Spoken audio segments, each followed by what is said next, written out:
Hinds' Feet on High Places by Hannah Hurnard. This audio version is published by Oasis Audio through an agreement with Tyndale House Publishers. Hinds' Feet on High Places is read by Flo Schmid.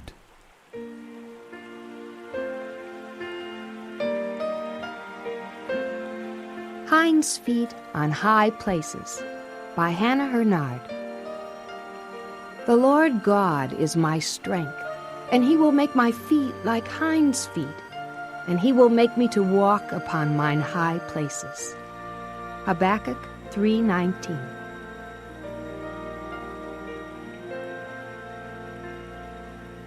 Part 1. Weeping may endure for a night. Chapter 1. Invitation to the High Places. This is the story of how Much Afraid escaped from her fearing relatives and went with the shepherd to the high places, where perfect love casteth out fear. For several years, Much Afraid had been in the service of the chief shepherd, whose great flocks were pastured down in the Valley of Humiliation. She lived with her fellow workers Mercy and Peace in a tranquil little white cottage in the village of Much Trembling. She loved her work and desired intensely to please the chief shepherd. But happy as she was in most ways, she was conscious of several things which hindered her in her work and caused her much secret distress and shame. In the first place, she was a cripple, with feet so crooked that they often caused her to limp and stumble. She had also a crooked mouth, which greatly disfigured both expression and speech. And there was an even greater trouble in her life. She was a member of the family of Fearings. An orphan, she'd been brought up in the home of her aunt, poor Mrs. Dismal Forebodings, with her two cousins, Gloomy and Spiteful, and their brother, Craven Fear, a great bully who habitually tormented and persecuted her. All the Fearings hated the chief shepherd, and it was a great offense to them that one of their own family should have entered his service. They did all they could to get her out of his employment, and one dreadful day they laid before her the family dictum that she must immediately marry her cousin Craven Fear and settle down respectably among her own people. If she refused to do this, they threatened to use force and compel her. Poor Much Afraid was, of course, overwhelmed with horror at the mere idea, but her relatives had always terrified her, so she simply sat cowering before them, repeating again and again that nothing would induce her to marry Craven Fear. But she was quite unable to escape from their presence. When finally they did leave her for a while, it was already early evening. With a surge of relief, Much Afraid remembered that the chief shepherd would then be leading his flocks to their accustomed watering place, beside a lovely cascade and pool on the outskirts of the village. Still shaking with fear, Much Afraid shut the door of the cottage and started off for the pool. The quiet evening light was filling the Valley of Humiliation with a golden glow as she left the village and started to cross the fields. Beyond the river, the mountains which bounded the eastern side of the valley like towering ramparts were already tinged with pink, and their deep gorges were filled with lovely and mysterious shadows.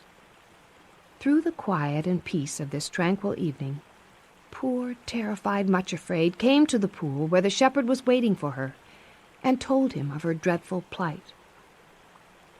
"What shall I do? They can't really force me to marry my cousin Craven, can they?" "Don't be afraid," said the shepherd gently. "You are in my service, and if you trust me, they will not be able to force you into any family alliance. But you ought never to have let your relatives into your cottage, because they're enemies of the king, who has taken you into his employment." "I know. Oh, I know. But whenever I meet any of my relatives, I seem to lose all my strength. As long as I live here in the valley, I cannot escape meeting them." As she spoke, she lifted her eyes to the lovely sunset-lighted peaks of the mountains, then cried out in desperate longing, "Oh, if only I could escape from this Valley of Humiliation and go to the high places, completely out of reach of all the fearings." No sooner were these words uttered when, to her astonishment, the shepherd answered, "I have waited a long time to hear you make that suggestion, Much Afraid. It would indeed be best for you to leave the valley for the high places, and I will very willingly take you there myself. The lower slopes of those mountains are the borderland of my father's kingdom, the realm of love. No fears of any kind are able to live there, because perfect love casteth out fear." Much Afraid stared at him in amazement. "Go to the high places? Oh, if only I could! But I could never get there. I'm too lame." She looked down at her malformed feet, and her eyes filled with tears of despair and self-pity. "These mountains are so steep and dangerous.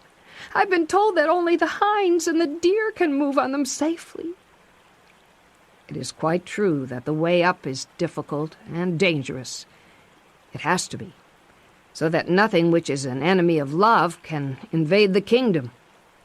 Nothing blemished or in any way imperfect is allowed there, and the inhabitants of the high places do need hinds' feet. I have them myself," he added with a smile. "And like a young hart or a roebuck, I can go leaping on the mountains and skipping on the hills with the greatest ease and pleasure. I could make yours like hinds' feet also, and set you upon the high places. You could serve me then much more fully, and be out of reach of all your enemies." Much Afraid stared at him in bewilderment. "Make my feet like hinds' feet? How is that possible? And what would the inhabitants of the kingdom of love say to a wretched little cripple with an ugly face and a twisted mouth, if nothing blemished and imperfect may dwell there?" "It is true that you would have to be changed. But if you are willing to go with me, I promise to help you develop hinds' feet. Up there on the mountains, the air is fresh and invigorating, and there are streams with wonderful healing properties, so that those who bathe in them find all their blemishes washed away. But there is another thing. Not only would I have to make your feet like hinds' feet, but you would have to receive another name, for it would be as impossible for a Much Afraid to enter the kingdom of love as for any other member of the fearing family. Are you willing to be changed completely, and to be made like the new name which you will receive if you become a citizen in the kingdom of love?" She nodded her head. "Yes, I am." Again he smiled, but added gravely, "There is still one thing more, the most important of all. No one is allowed to dwell in the kingdom of love unless they have the flower of love already blooming in their hearts. Has love been planted in your heart, Much Afraid?" She did not answer for a long time, because she was not sure what to say, but she looked rather flinchingly into the eyes which were gazing at her so penetratingly, and became aware that they had the power of reflecting what they looked upon. She could thus really see her own heart as he saw it. So after a long pause she answered, "I think that what is growing there is a great longing to experience the joy of natural human love, and to learn to love supremely one person who will love me in return. But perhaps that desire is not the love of which you're speaking?" She paused and then added, "I see the longing to be loved and admired growing in my heart, but I don't think I see the kind of love that you're talking about." "Then, will you let me plant the seed of true love there now?" Much Afraid shrank back. "I've been told that if you really love someone, you give that loved one the power to hurt you in a way nothing else can." "That is true. To love does mean to put yourself into the power of the loved one. And you're very much afraid and to of become pain, very are you vulnerable not? to pain. She nodded miserably. But it is so happy to love. It is happy to love, even if you're not loved in return. There is pain, too, certainly. But love does not think that very significant. Much Afraid thought suddenly that he had the most patient eyes she had ever seen. But she still shrank back in fear.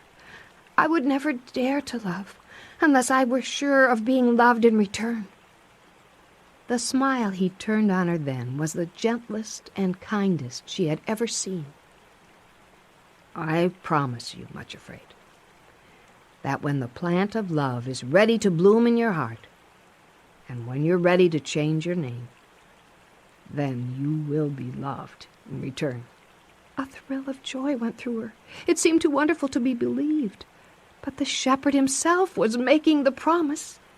And of one thing she was quite sure. He could not lie. Please, plant love in my heart now. The shepherd put his hand in his bosom, drew something forth, and laid it in the palm of his hand. Then he held his hand out toward Much Afraid. Here is the seed of love. She bent forward to look, then gave a startled little cry. There was indeed a seed lying in the palm of his hand, but it was shaped like a long, sharply pointed thorn. Much Afraid had often noticed that the shepherd's hands were scarred and wounded, but now she saw that the scar in the palm of the hand was the exact shape and size of the seed of love. The seed looks very sharp. Won't it hurt if you put it into my heart? It is so sharp that it slips in very quickly. But Much Afraid, I have already warned you that if you would know love, you must know pain too. Much Afraid looked at the thorn, then at the shepherd's face, and a strange new courage entered into her. She suddenly bared her heart. Please, plant the seed here in my heart. His face lit up with a glad smile, and he said with a note of joy, Now you will be able to go with me to the high places and be a citizen in the kingdom of my Father. Then he pressed the thorn into her heart. Just as he had said, it did cause a piercing pain, but it slipped in quickly, and then suddenly a sweetness she had never felt or imagined before tingled through her. It was bittersweet, but the sweetness was the stronger. She thought of the shepherd's words, It is so happy to love. And her pale, sallow cheeks suddenly glowed pink, and her eyes shone. Thank you. Thank you, she cried, and knelt at the shepherd's feet. How good you are. I will go with you to the mountains. I will trust you to make my feet like Hinds' feet, and to set me, even me, upon the high places. I am more glad even than you. But there's one thing more I must tell you. I shall take you to the foot of the mountains myself. After that, 2 special companions will guide and help you on all the steep and difficult places. You will not see me all the time, Much Afraid. I shall be able to hear you whenever you call for help. I promise to come to you at once. At the foot of the mountains, your 2 guides will be waiting for you. I have chosen them myself as the 2 who are most able to help you and assist you in developing Hinds' feet. You will accept them with joy and allow them to be your helpers, will you not? Oh, yes. I'm quite certain that you know best, and that whatever you choose is right. I feel as though I shall never be afraid again. He looked very kindly at the little shepherdess who had just received the seed of love into her heart. He knew her through and through, in all the intricate labyrinth of her lonely heart, better far than she knew herself.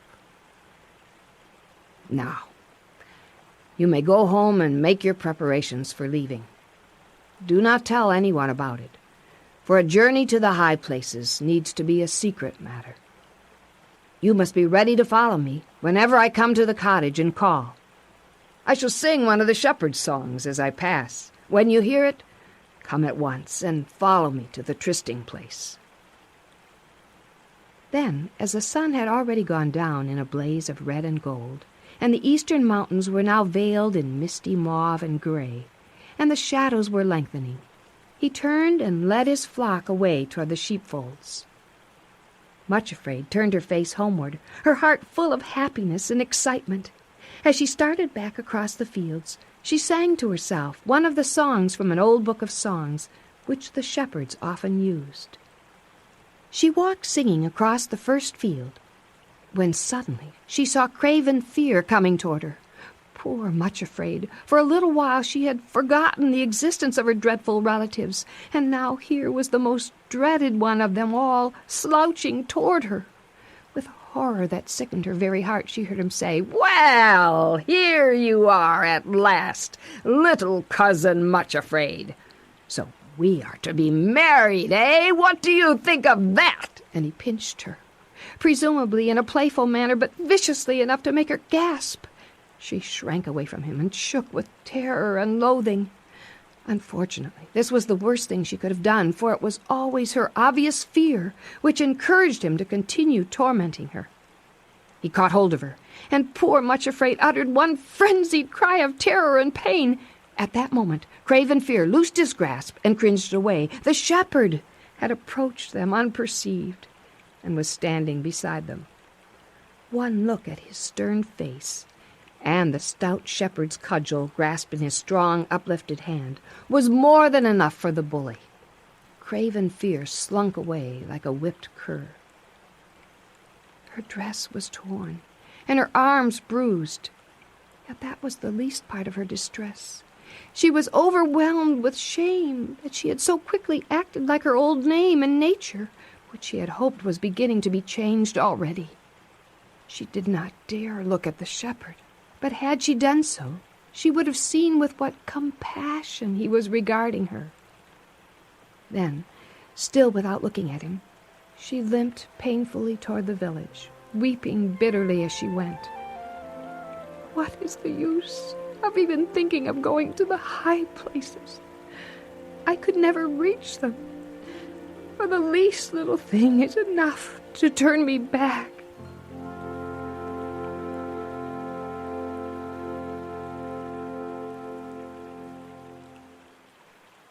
Chapter 2. Fearing Invasion. Much Afraid woke early the next morning, and all her fears were gone. Her first thought was, probably sometime today I'm to start for the high places with the shepherd. This so excited her that she could hardly eat her breakfast. The morning wore on, and still he had not come. But just after midday, something else came. An invasion by her terrible relatives. There was a tramping of feet and a clamor of voices, and then she was surrounded by a whole army of aunts and uncles and cousins. They were determined to get her out of her cottage and into the mansion of old Lord Fearing. Then they would have her in their power. The old lord himself was with them, assuring her in a fatherly tone that they had come with the kindest intentions. He understood that she had some objections to the proposed marriage, and he wanted to talk them over with her to see if he could set them at rest. If not, he assured her kindly, he would not permit her to be married against her will. When he had finished, a babble of other fearing voices broke in, talking on and on, while poor Much Afraid sat cowering in their midst, almost too dazed to know what they were saying. Just as they had hoped, they were gradually bringing her to a state of bewilderment and incoherent fear. Knew with a pang of agonizing pain that the shepherd was calling her to go with him to the mountains. The Fearings had carefully bolted the door when they entered the cottage, must be ready to leave so that the moment she could not escape. Now here she was, came the distant locked sound inside her own of a man's cottage, voice, raised in song. To respond in any way to his call. Then the singer himself came in view, slowly passing along the lane. Heavy hand laid tightly over her mouth. It was the chief shepherd. Then other hands gripped her and held her in her chair. The words floated in through the When open the shepherd window, had passed, accompanied and by the words of the soft bleating song of and the the bleating of the and the sheep had scuffling died of away in many the little distance, dusty feet it was as they found pattered after that him. Much Afraid had fainted. Her cousin Coward's gagging hands had half choked her. Her relatives decided to remain in the cottage until darkness fell, then gag Much Afraid and carry her off unperceived. When this plan had been decided upon, they laid her upon the bed, while some of the aunts went out into the kitchen to see what provisions might be plundered. The men sat smoking in the sitting room, and Gloomy was left to guard the half-conscious victim in the bedroom. Gradually, Much Afraid regained her senses, and as she realized her position, she nearly fainted again with horror. Suddenly, she heard the voice of Mrs. Valiant, her neighbor in the cottage next door. At the sound, Much Afraid braced herself for one last desperate bid for escape. Before Gloomy realized what was happening, Much Afraid sprang from the bed and shouted through the window, "Valiant! Valiant! Help me! Come quickly!" At the sound of her cry, Mrs. Valiant looked across the garden and caught a glimpse of Much Afraid's white, terrified face at the window. The next moment, the face was jerked away and a curtain suddenly drawn across the window. That was enough for Mrs. Valiant, whose name described her exactly. She hurried straight across to her neighbor's cottage and tried the door, but finding it locked, she looked in through the window and saw the room full of Much Afraid's relatives. Mrs. Valiant was not the sort of person to be the least intimidated by what she called a pack of idle fears. Thrusting her face in through the window, she cried in a threatening voice, "Out of this house you go this moment, every one of you. If you have not left in 3 seconds, I shall call the chief shepherd. This cottage belongs to him, and won't you catch it if he finds you here?" The effect of her words was magical. The door was unbolted and thrown open, and the Fearings poured out pell-mell, tumbling over one another in their haste to get away. Mrs. Valiant smiled grimly as she watched their ignominious flight. When the last one had scuttled away, she went into the cottage to Much Afraid, who seemed quite overcome with fear and distress. Mrs. Valiant hardly knew what it was to feel fear, and she felt much inclined to chide the silly girl for not standing up to her relatives. But as she looked at the white face and terrified eyes of poor Much Afraid, she checked herself. So, instead of an admonition, she patted the trembling girl and said with all the kindness of her motherly heart, "Now, my dear, while you are getting over your fright, I'll just pop into the kitchen and make a good cup of tea for both of us, and you'll feel better at once. My, if they haven't been here and put the kettle on for us!" She opened the kitchen door and found the preparations for the plundered meal which the unwanted visitors had so hastily abandoned. By the time they had drunk their tea, Much Afraid had nearly recovered her composure. Darkness had long since fallen, and it was much too late for her to go to the pool to keep tryst with the shepherd. Mrs. Valiant saw her safely tucked in and kissed her warmly and reassuringly. Before leaving, Mrs. Valiant placed a bell beside her bed and assured her that if anything alarmed her in the night, she had only to ring the bell, and the whole Valiant family would be over instantly to assist her. Then she went away, and Much Afraid was left alone in the cottage.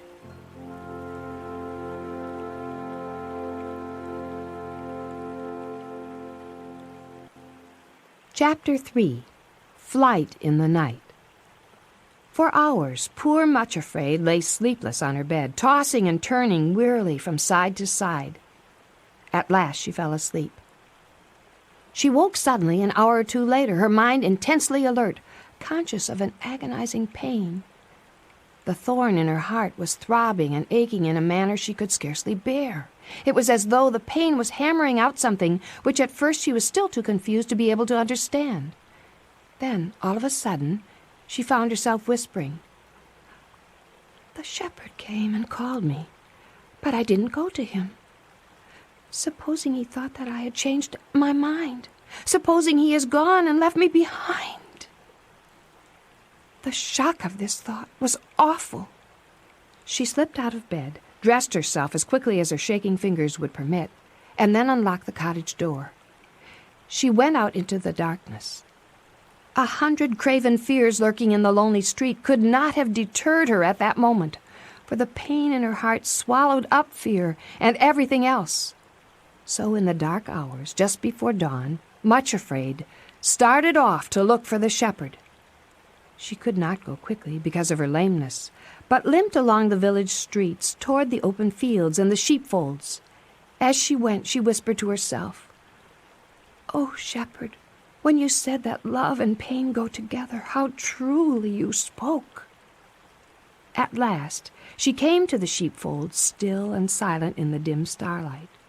1 or 2 under-shepherds were there, keeping watch over the flocks, and when they heard footsteps approaching, they rose up from the ground and went to meet the intruder. "Is the chief shepherd here?" she gasped, panting and trying to recover her breath. "No," they said, staring at her curiously. "He had to make a journey to the mountains and did not say when he would be back." Much afraid, pressed her hands to her heart, feeling as though it would break. Then, aching with despair, she remembered the shepherd's face and the loving kindness of the look with which he had invited her to accompany him to the mountains. It came to her mind that he who knew all about her fears and had compassion on her would not leave until he was quite sure that she really meant to refuse to go with him. She looked across the valley toward the eastern mountains and the high places. A faint streak of light was appearing in the east. Much afraid, ceased trembling, and said to herself, "I will go to the trysting place and see if he's waiting for me there." With scarcely a word to the watchman, she turned and hurried over the field toward the sheep pool. Just as the sky turned red above the mountains, the joyous babbling sound of cascading water reached her ears. He was there, standing by the pool, looking toward her with the light of the sunrise shining on his face. "I knew you would come," he said gently. As he spoke, the sun rose fully over the peaks of the mountains and bathed them both in a lovely golden light. "I am here, and I will go with you anywhere." Then the shepherd took her by the hand, and they started for the mountains.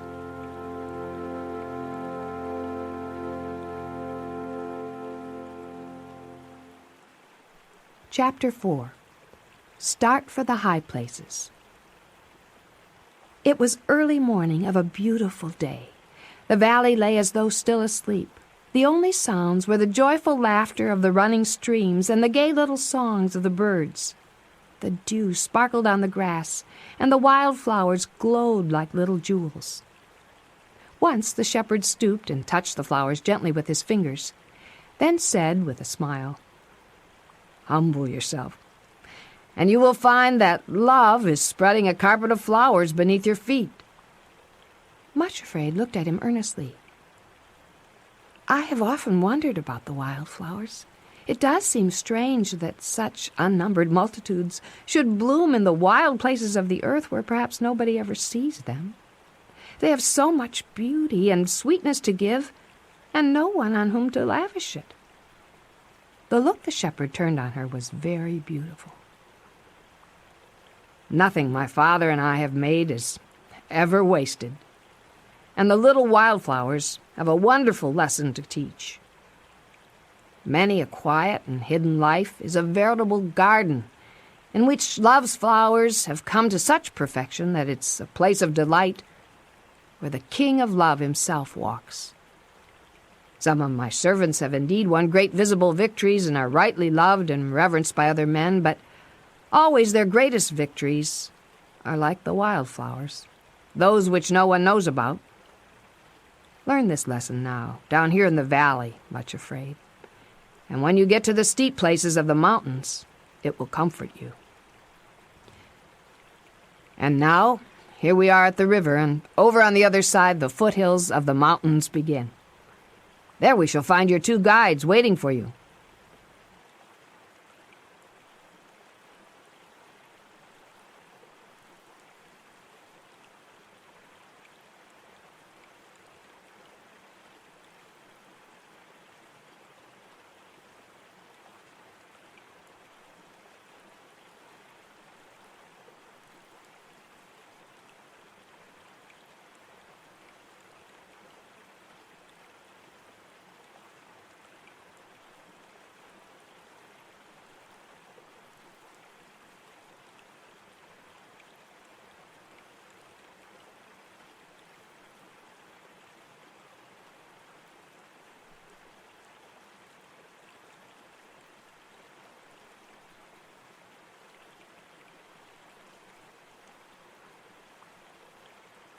It was strange and wonderful indeed, thought Much Afraid, that they had reached the river so quickly.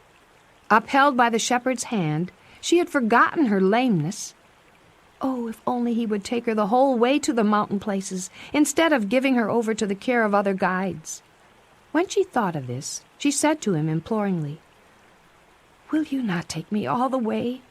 When I'm with you, I'm strong, and I'm sure no one else but you can get me up to the high places."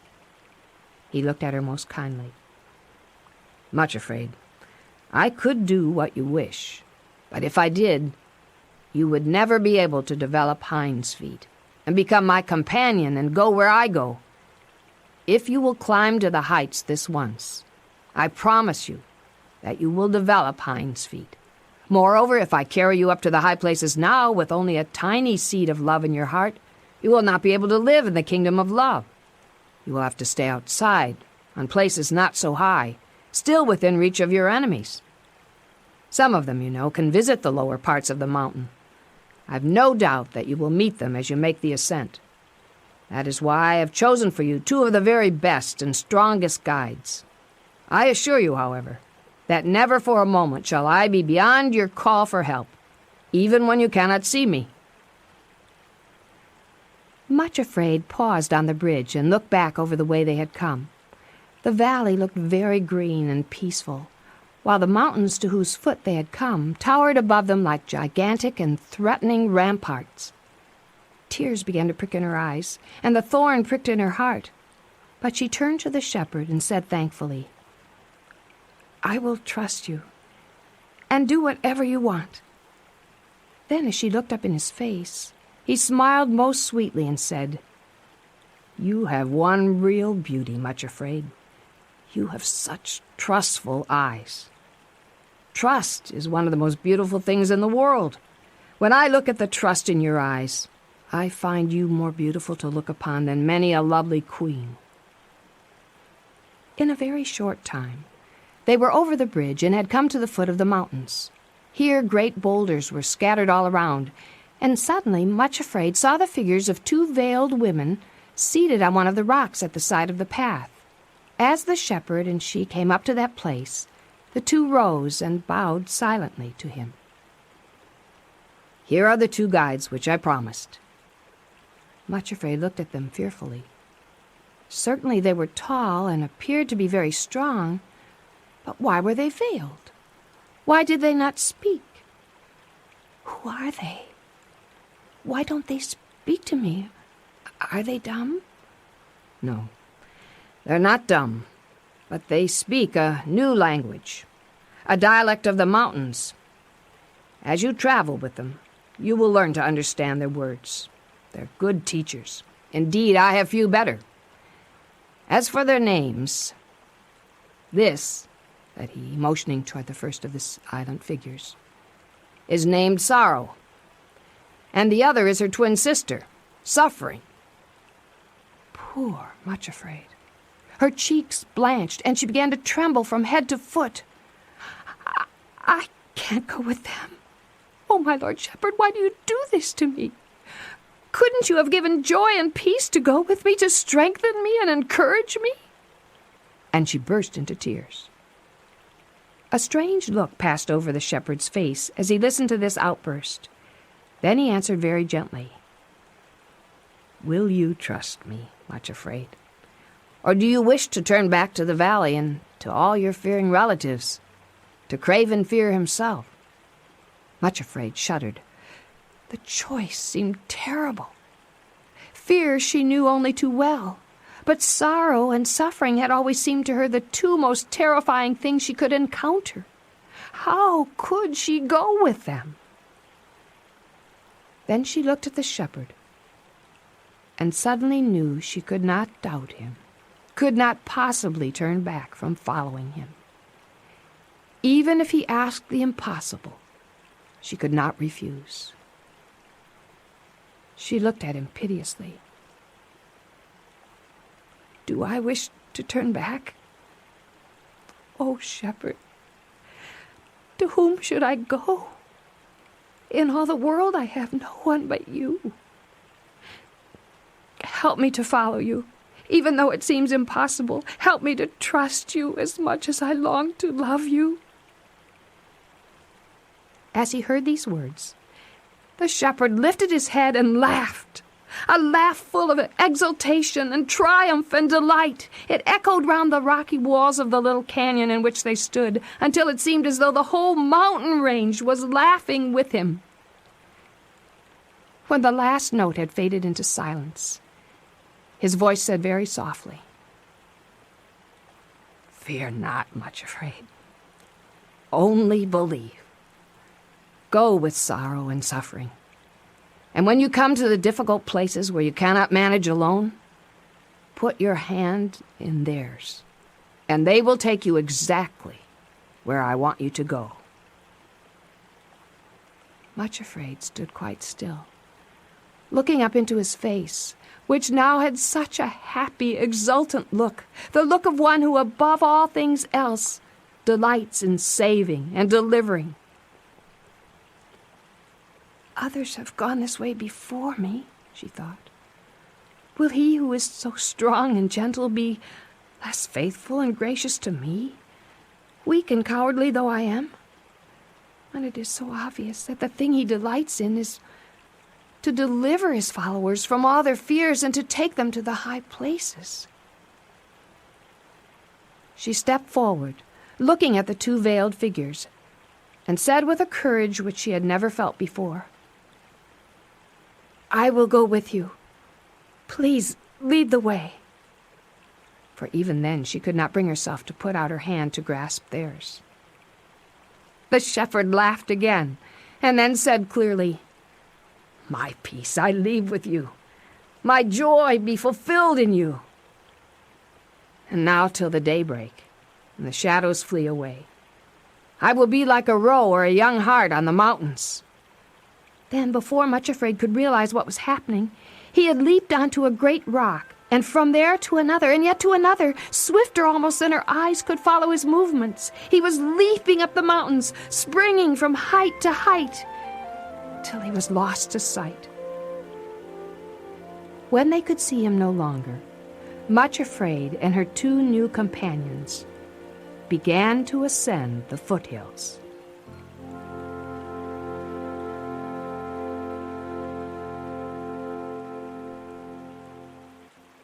Chapter 5. Encounter with Pride. From the very beginning, the way up the mountains proved to be steeper than anything Much Afraid had supposed herself capable of tackling, and it was not long before she was forced to seek the help of her companions. Each time she shrinkingly took hold of the hand of either sorrow or suffering, a pang went through her. But once their hands were grasped, she found they had amazing strength.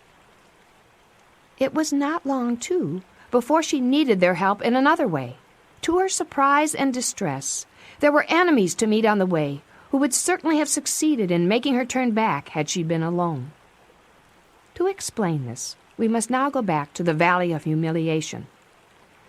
Great was the wrath of the Fearing clan when it was discovered that Much Afraid had made her escape and had gone off in the company of the shepherd they so much hated. So long as she had been just ugly, crippled, and miserable little Much Afraid, her relatives had cared nothing about her. Now they found it quite intolerable that she should be singled out in this way and taken to live on the high places. A great consultation went on, and ways and means discussed by which she could be captured and brought back to the valley as a permanent slave.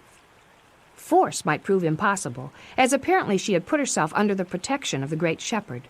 Some means, then, would have to be found to beguile her into leaving him of her own free will. In the end, it was decided to send a distant connection of the family named Pride. He was not only very strong and powerful, but was also a handsome young man, and when he chose, could be extremely attractive.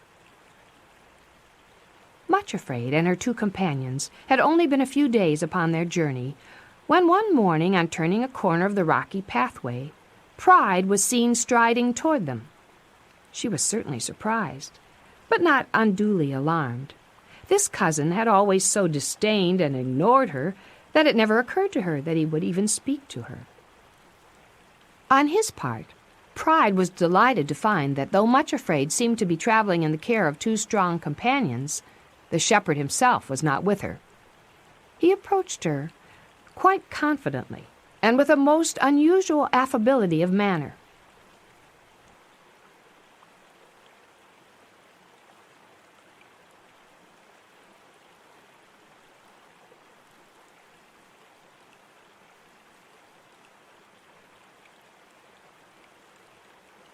"Well, Cousin Much Afraid, here you are at last.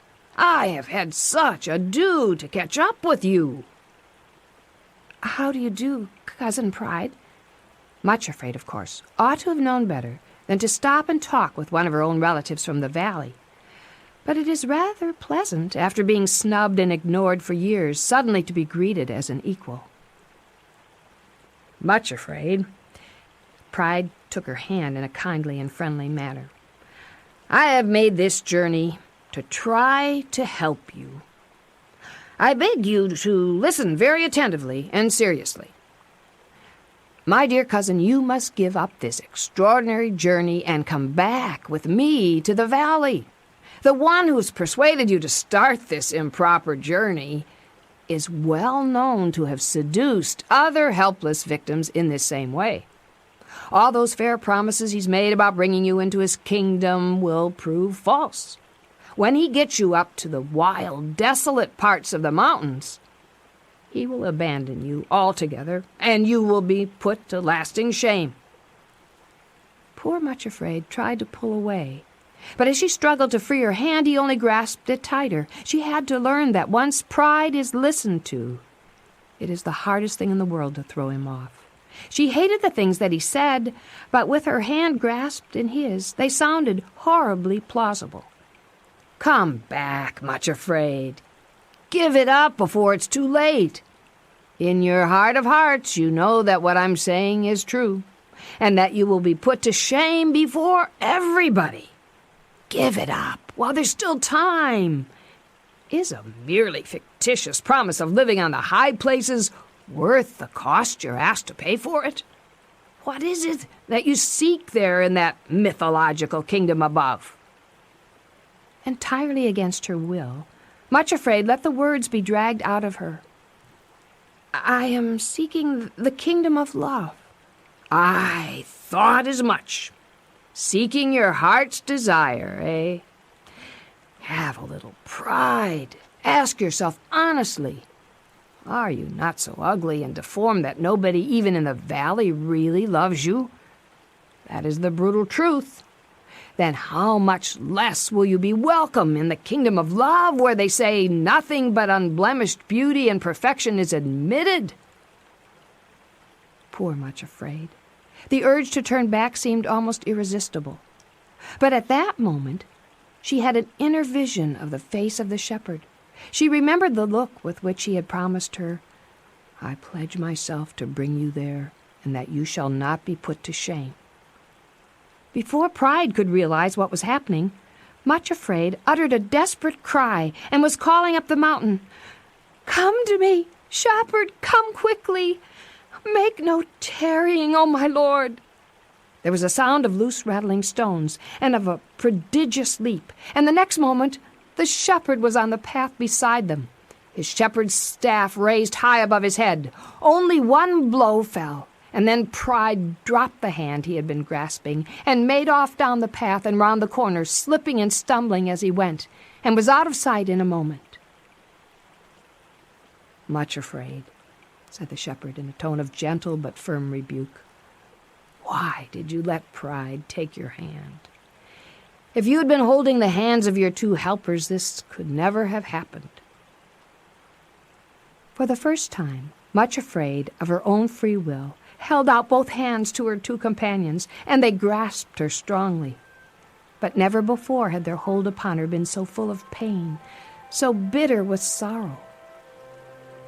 She learned in this way the first important lesson on her journey upward, that if one stops to parley with Pride and listens to his poisonous suggestions, sorrow becomes unspeakably more unbearable afterwards.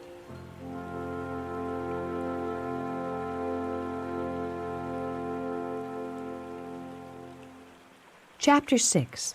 Detour through the desert. After meeting Pride, Much Afraid accepted the assistance of her two guides with far greater willingness, and gradually the effects of the encounter wore off. Then one day, the path turned a corner, and to her amazement, she saw a great plain spread out beneath them. As far as the eye could see, there seemed to be nothing but desert, and endless expanse of sand dunes with not a tree in sight. The only objects breaking the monotony were strange towering pyramids, hoary with age and grimly desolate. To the horror of Much Afraid, her two guides prepared to take the steep path downward. She stopped dead and said to them, "We mustn't go down there. The shepherd has called me to the high places." But they made signs that she was to follow them down. Much Afraid looked to left and right, but there was no way by which they could continue to climb upward. The hill they were on ended abruptly at this precipice, and the rocky cliffs towered above them in every direction, straight as walls. "I can't go down there. I can't go down there. He can never mean that, never." She then lifted up her voice and called desperately, "Shepherd! Shepherd, come to me! Oh, I need you!" In a moment, he was there, standing beside her. "Shepherd, the guides say that we must go down into that desert, turning right away from the high places altogether. You don't mean that, do you?" He looked at her and answered very gently, "That is the path, Much Afraid, and you are to go down there." Much Afraid felt as though he had stabbed her to the heart. "You mean that I'm to follow that path down and down into that wilderness, and then over that desert, away from the mountains indefinitely?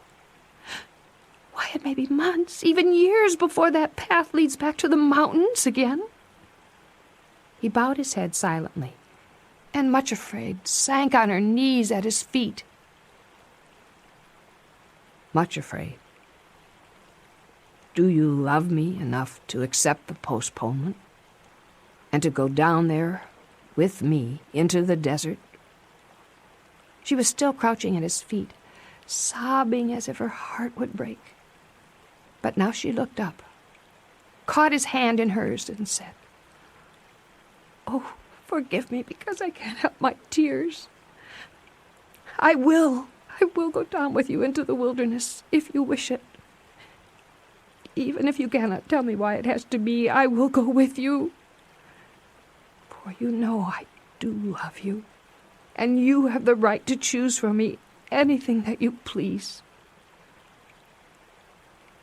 It was very early morning, and high above them, hanging in the sky over the silent expanse of desert, was a young crescent moon and the morning star shining like a brilliant jewel close beside it. There Much Afraid built her first altar on the mountains, a little pile of broken rocks, and then with the shepherd standing close beside her, she laid down on the altar her trembling, rebelling will.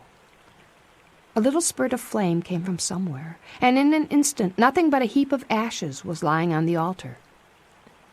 That is to say, she thought there were only ashes. But the shepherd told her to look closer, and there among the ashes she saw a little stone, a dark-colored, common-looking pebble. "Pick it up and take it with you, as a memorial of this altar and all that it stands for." Much Afraid took the stone and dropped it into a little bag which the shepherd gave her. Then they began the descent into the desert, and at the first step Much Afraid felt a thrill of the sweetest joy and comfort surge through her, for she found that the shepherd himself was going down with them. She would not have sorrow and suffering as her only companions. By the evening of that same day, they were down on the pale sand dunes and walking toward some huts built in the shadow of one of the great pyramids, where they were to rest that night. At sunset, when the sky burned fiery red over the western rim of the desert, the shepherd led Much Afraid to the foot of the pyramid. "Much Afraid, all of my servants on their way to the high places have had to make this detour through the desert. Here they've learned many things which otherwise they would have known nothing about. Abraham was the first of my servants to come this way. Then came Joseph, with tears and anguish of heart, and learned the lesson of the furnace of fire. Since that time, an endless succession of my people have come this way, to learn the secret of royalty. And now you are here, much afraid, and if you will, it is a great privilege. You also may learn the lesson of the furnace and of the great darkness. Those who come down to the furnace go on their way afterwards as princes and princesses of the royal line. Much Afraid looked up at the towering pyramid, now shadowy and black against the sunset sky, and desolate in the waste of desert. Yet it seemed to her the most majestic object she had ever seen. After this, they went back to the huts to rest that night. In the morning, the shepherd called Much Afraid and led her to a little door in the wall of the pyramid. Inside, there was a passage which led to the center, and from there a spiral staircase went up to the floors above. But the shepherd opened another door leading out of the central chamber, and they entered a very large room which looked like a granary. There were great piles of grain everywhere except in the middle. There, on the open space, men were threshing the different kinds of grain, and then grinding them to powder, some coarse and some finer. At one side were women sitting on the ground with hollow, smooth stones, grinding the very best of the wheat into the finest possible powder. As Much Afraid watched the women, she noticed how long the process took before the fine white powder was finished. Then she heard the shepherd saying, "I bring my people into Egypt, that they too may be threshed and ground into the finest powder, and may become bread corn for the use of others." After this, the shepherd took her back to the central chamber, and they ascended the spiral staircase, twisting up and up into the darkness above. There, on the next floor, they came to another and smaller room, in the center of which stood a great wheel, flat, like a table. Beside it stood a potter. As he spun the wheel, he fashioned his clay into many beautiful shapes and objects. As they watched, the shepherd smiled. "Cannot I do with you, Much Afraid, as this potter?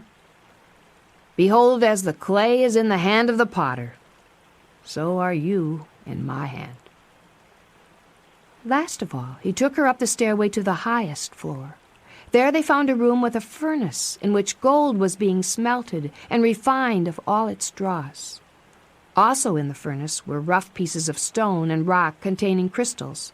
These were put in the great heat of the oven and left for a time. On being taken out, behold, they were glorious jewels, flashing as though they had received the fire into their very hearts. As Much Afraid stood beside the shepherd, he said the loveliest thing of all. "O thou afflicted, tossed with tempest and not comforted, behold, I will lay thy stones with fair colors, and lay thy foundations with sapphires. And I will make thy windows of agates, and thy gates of carbuncles, and all thy borders of pleasant stones. My rarest and choicest jewels, and my finest gold, are those who have been refined in the furnace of Egypt." They stayed at the huts in the desert for several days, and Much Afraid learned many things. One thing, however, made a special impression upon her. In all that great desert there was not a single green thing growing, neither tree nor flower nor plant. On the last morning she was walking near the huts when in a lonely corner behind a wall she came upon a little golden yellow flower, growing all alone. An old pipe was connected with a water tank. In the pipe was one tiny hole through which came an occasional drop of water. Where the drops fell, there grew the little golden flower. She stooped over the lonely, lovely little golden face and cried out softly, "What is your name, little flower? For I never saw one like you before." The tiny plant answered at once in a tone as golden as itself. "Behold me. My name is Acceptance with Joy." This answer stole into her heart, filling her with comfort. She said to herself, "He has brought me here when I did not want to come for his own purpose. I too will look up into his face and say, 'Behold me. I am thy little handmaiden, Acceptance with Joy.'" Then she stooped and picked up a pebble which was lying in the sand beside the flower, and put it in the purse with the first altar stone.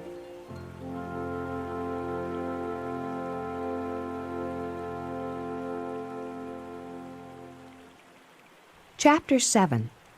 On the Shores of Loneliness. They walked together through the burning desert sands. Then one day a path crossed the main track they were following. "This," said the shepherd, "is the path you're now to follow."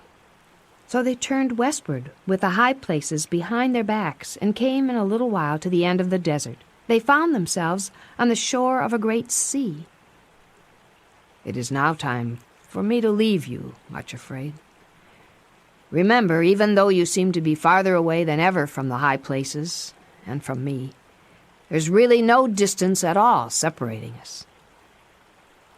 Whenever you call for me, I shall come. Remember also that it is always safe to obey my voice, even if it seems to call you to paths which look impossible." On saying this, he blessed her and went from them, leaping and bounding over the desert toward the high places. Much Afraid and her two companions walked along the shores of the great sea for many days, and it seemed to her that up till then she had never known real loneliness. Even the mountains were out of sight, and there seemed to be nothing in the whole wide world but the endless sandy desert on one side, and the endless sea moaning drearily on the other.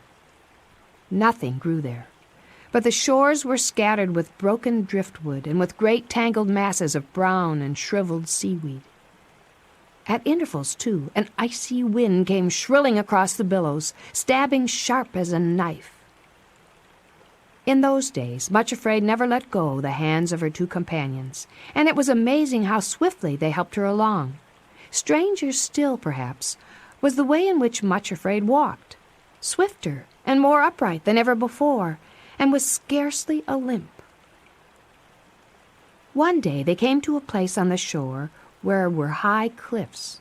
In this place they were to rest for a time, and while there Much Afraid wandered off by herself.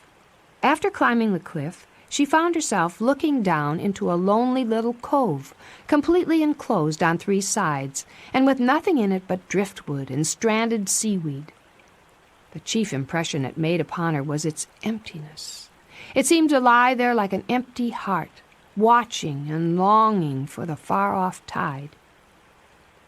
When, however, Much Afraid went back to the same spot some hours later, all was changed. The waves were now rushing forward with the strength of a high tide, urging them onward. Looking over the edge of the cliff, she saw that the cove, which had been so empty, was now filled to the brim. Great waves were pouring through the narrow inlet and leaping against the sides, taking possession of every empty niche and crevice. On seeing this transformation, she knelt down on the edge of the cliff and built her third altar. "Oh, my Lord, I thank thee for leading me here. Behold me. Here I am, empty as was this little cove, but waiting thy time to be filled to the brim with the flood tide of love." Then she picked up a little piece of quartz and crystal and dropped it beside the other memorial stones in the little bag. It was only a short time after the building of that new altar that her enemies were all upon her again. Far away in the Valley of Humiliation, her relatives had been awaiting the return of Pride with his victim, but as time passed and he did not return, they decided that reinforcements must be sent. Spies were sent out, who met Pride and brought back word that Much Afraid was on the shores of the Sea of Loneliness. She was going in quite a different direction from the mountains. This was unexpectedly delightful news, and quickly suggested to them the best reinforcements: resentment, bitterness, and self-pity should be sent. Off they went to the shores of loneliness, and Much Afraid now had to endure their assaults. It is true that they could never get within close reach because she kept so near to sorrow and suffering. However, they kept appearing before her, shouting out their horrid suggestions and mocking her until it really seemed that wherever she went, one or another popped up and hurled their darts at her.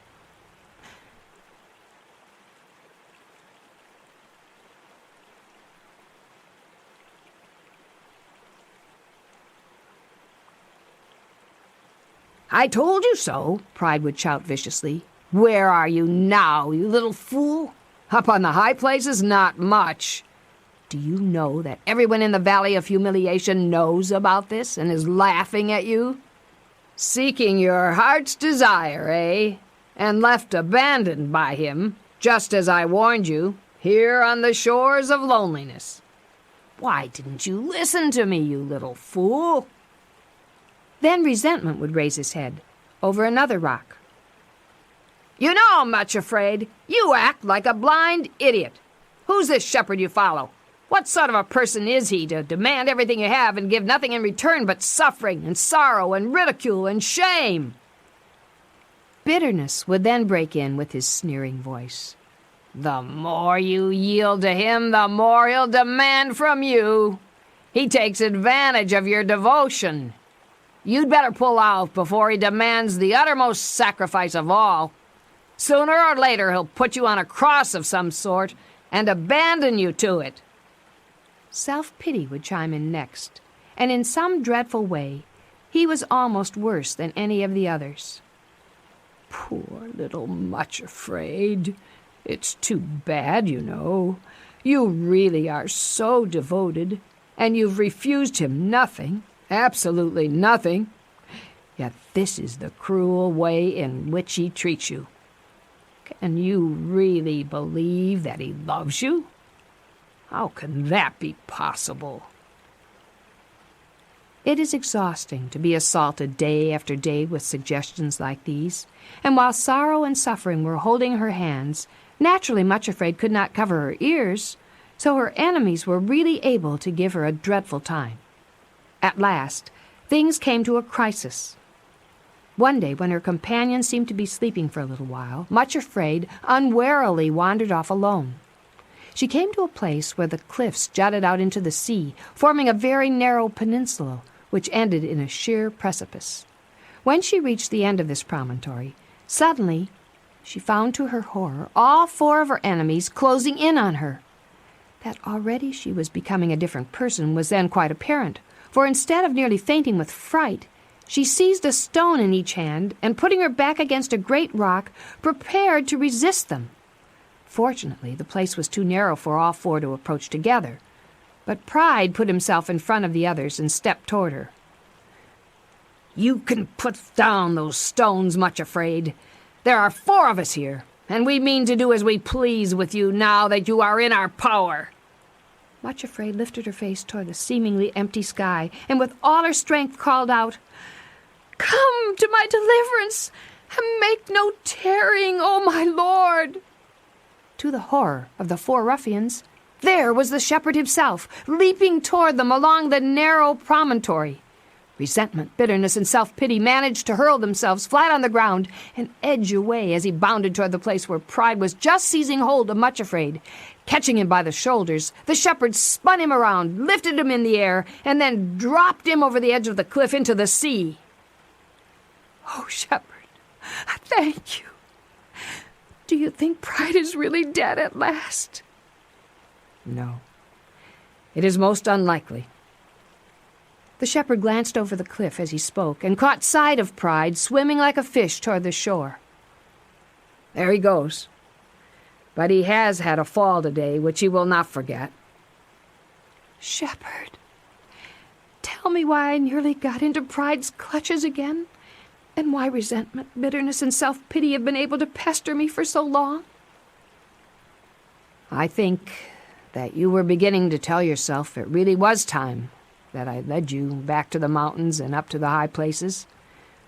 When you wear the weed of impatience in your heart, instead of the flower, acceptance with joy, you will always find your enemies get an advantage over you. Much Afraid blushed. She knew how right he was. She put her hand in the shepherd's and said sorrowfully, "You are quite right. I've been thinking that you're allowing me to follow this path too long." Then she added, looking steadfastly into his face, "But I do tell you now, with all my heart, that you are my shepherd, whose voice I love to hear and obey, and that it is my joy to follow you." The shepherd stooped and picked up a stone. "Put this in your bag with the other stones as a memorial of this day, when you saw pride toppled over before you, and of your promise that you'll wait patiently until I give you your heart's desire."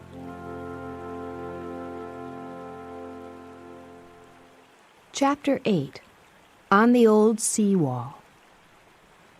A few days had passed after the victory over Pride, and Much Afraid and her companions were continuing their journey along the shore of the great sea.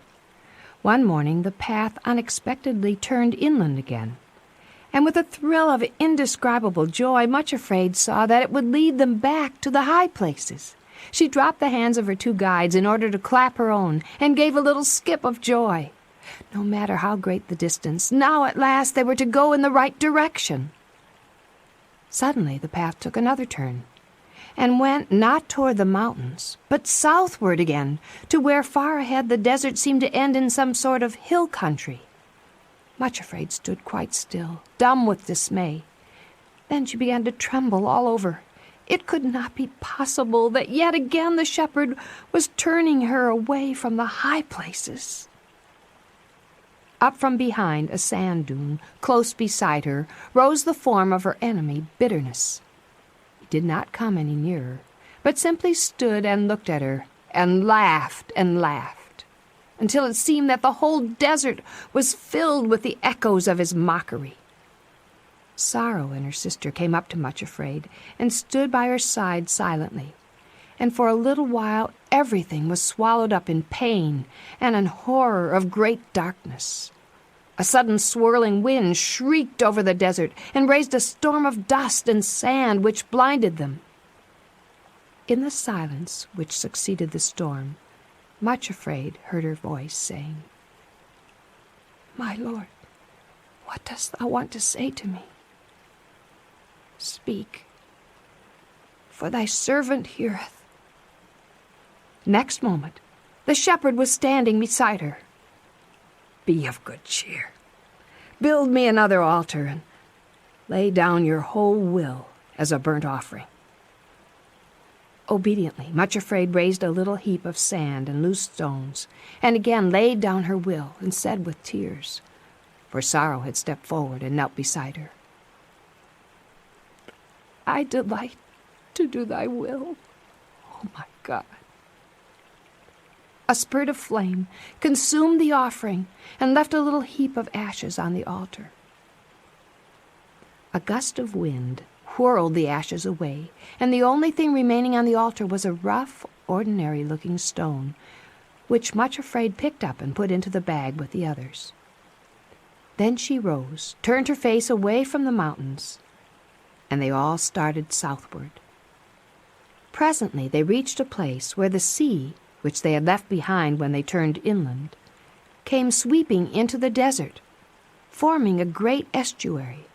A strong tide was surging. However, a stone causeway with many arches had been built across the estuary, and an earthen ramp led up to it. Much Afraid, followed by her two companions, scrambled up the ramp and found themselves on the top of the old sea-wall. From the height on which they now stood, they could see that the causeway would bring them across the estuary into a different kind of country, a well-wooded land of hills and valleys, with cottages and farmsteads among orchards and fields. The sun was shining brilliantly, and up there on the wall they could feel the full force of the great wind, which was urging and lashing the rushing waves.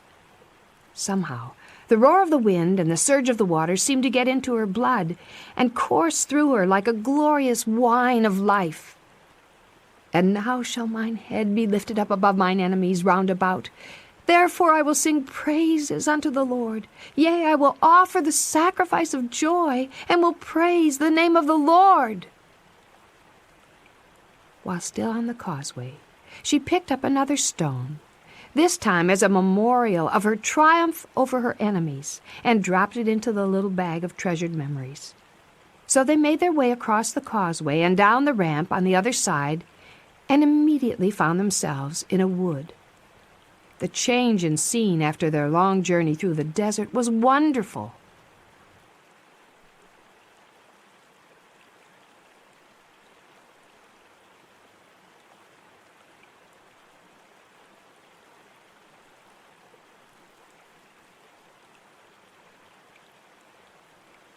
Spring was just loosening everything from the grip of winter, and all the trees were bursting into fairest green, and the buds were swelling. In between the trees were glades of bluebells, and violets, and primroses grew in clumps along the mossy banks. Birds sang and rustled about, busily absorbed in nest-building. Much Afraid told herself that never before had she realized what the awakening from the death of winter was like.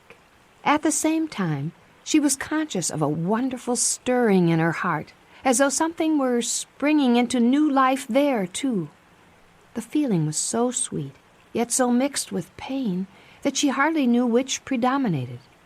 She thought of the seed of love which the shepherd had planted in her heart, and half afraid and half eager, she looked to see if it had really taken root. She saw a mass of leaves, and at the end of the stem a little swelling which might almost prove to be a bud. At once she caught sight of something else, a gleam of gold.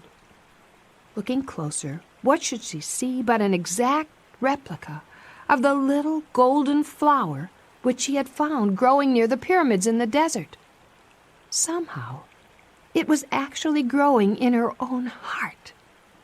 Much Afraid gave a cry of delight, and the tiny golden thing nodded and said in its little golden voice, "Behold me, here I am, growing in your heart, acceptance with joy."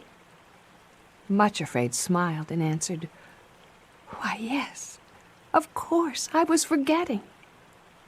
And she knelt down, put a pile of stones together, and laid sticks on them. Then she hesitated. What should she lay on the altar this time? She looked at the tiny swelling on the plant of love, which might be a bud and again might not. Then she leaned forward, placed her heart on the altar, and said, "Behold me, here I am, thy little handmaiden, acceptance with joy, and all that is in my heart is thine." This time, though a flame burned up the sticks, the bud was still on the stem of the plant. Perhaps, thought Much Afraid, it was too small to offer. Nevertheless, something lovely had happened. It was as though a spark from the flame had entered her heart and was still glowing there, warm and radiant. Among the ashes was yet another stone for her to put with the rest. So now there were 6 stones of remembrance in the bag. Going on their way, in a very short time, they came to an edge of the wood, and she uttered a cry of joy, for who should be standing there waiting to meet them but the shepherd himself? She ran toward him. "I have come to bring you a message. You are to be ready for something new. This is the message. Now shalt thou see what I will do." A shock of joy went through her, for she remembered the promise that when the plant in her heart was ready to bloom, she would be up on the high places and ready to enter the kingdom of love. "Oh, shepherd, Do you mean that I am really to go to the high places at last?" He did not answer at once, but stood looking at her with an expression she did not quite understand. "Do you mean it?" She caught his hand and looked up at him with almost incredulous joy.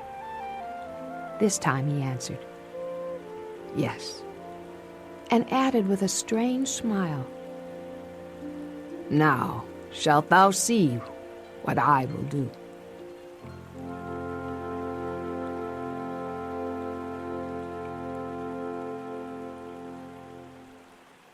Chapter 9. Great Precipice Injury. After that, Much Afraid had a song in her heart as she walked among the fields and orchards of the country to which they had come. After a time, the path began sloping upward toward the summits of the hills. One day they reached the top of the highest of the hills, and just as the sun rose, found themselves on a great plateau. They looked eastward toward the golden sunrise, and Much Afraid burst into a cry of joy. There, on the farther side of the plateau, were the mountains, rising like a great wall, crowned with ramparts and towers and pinnacles, all of which were glowing rose-red and gold in the sunrise. As the sun rose higher, she saw that the highest peaks were covered with snow, so white and glittering that her eyes were dazzled with their glory. She was looking at the high places themselves. Much Afraid fell on her knees, bowed her head, and worshipped. All the sorrows and trials of the long journey were as nothing compared to the glory which shone before her. Even her companions were smiling with her. When she had worshipped, she rose to her feet, and all three started to cross the plateau. It was amazing how quickly they went, for the path was flat and smooth, and before they could have believed it possible, they found themselves approaching the mountains. The nearer they drew, the more impassable the mountains appeared to become. But she told herself that when she was right up to them, they would find a valley or gorge up which they could proceed. In the late afternoon, they came to the very foot of the mountains. The path they were following led them right up to the foot of a precipice, and there stopped dead. Much Afraid stood still and stared. The more she looked, the more stunned she felt. The whole mountain range, as far as she could see to left and right, rose up in unbroken walls of rock so high that it made her giddy when she put her head back and tried to look up to the top. The cliffs completely blocked the way before her. They would have to turn back. Just as this overwhelming realization came to her, Suffering caught her hand and pointed. Two deer, a hart followed by a hind, had appeared from among the jumbled rocks around them and were now actually beginning to ascend the precipice. As the three stood watching, Much Afraid saw that the hart was following a narrow and intensely steep track, which went zigzagging across the face of the cliff. In some parts it was only a narrow ledge, in others there appeared to be rough steps, but in certain places she saw that the track apparently broke right off. Then the hart would leap across the gap and go springing upward, closely followed by the hind, who leaped after him, lightly, sure-footed, and apparently unafraid. Much Afraid covered her face with her hands and sank down on a rock with a horror and dread in her heart. She felt her two companions take her hands in theirs and heard them say, "Do not be afraid. There is a way up the face of the precipice. The hart and the hind have shown it to us." "Oh, no, no! That path is utterly impossible. The deer may be able to manage it, but no human being could." Her two guides tried to say something more, but she put her hands over her ears and broke into another clamor of terrified sobs. "I can't do it. I can't. I shall never get to the high places." As she crouched on the ground, they heard a rattling of loose stones, then a voice close beside her. "Ha ha! My dear little cousin, we meet again at last. How do you find yourself now in this delightfully pleasant situation?" She opened her eyes and found herself looking right into the hideous face of Craven Fear himself. "Did you really believe, you poor little fool, that you could escape from me altogether? No, no, Much Afraid. You are one of the Fearings, and what is more, you belong to me. I've come to take you back safely and make sure that you don't wander off again." "I won't go with you. I absolutely refuse to go with you." "Well, you can take your choice. Just look where I'm pointing. See there, halfway up, where that dizzy little ledge breaks right off, and you have to jump across the chasm onto that bit of rock? Just picture yourself jumping that, Much Afraid, and finding yourself clutching a bit of slippery rock which you can't hold on to. Just imagine those rocks at the foot of the precipice waiting to mangle you to pieces." The rocks and cliffs seemed to echo with his gloating laughter. "Much Afraid," said the two guides, shaking her by the shoulder gently but firmly. "You know where your help lies."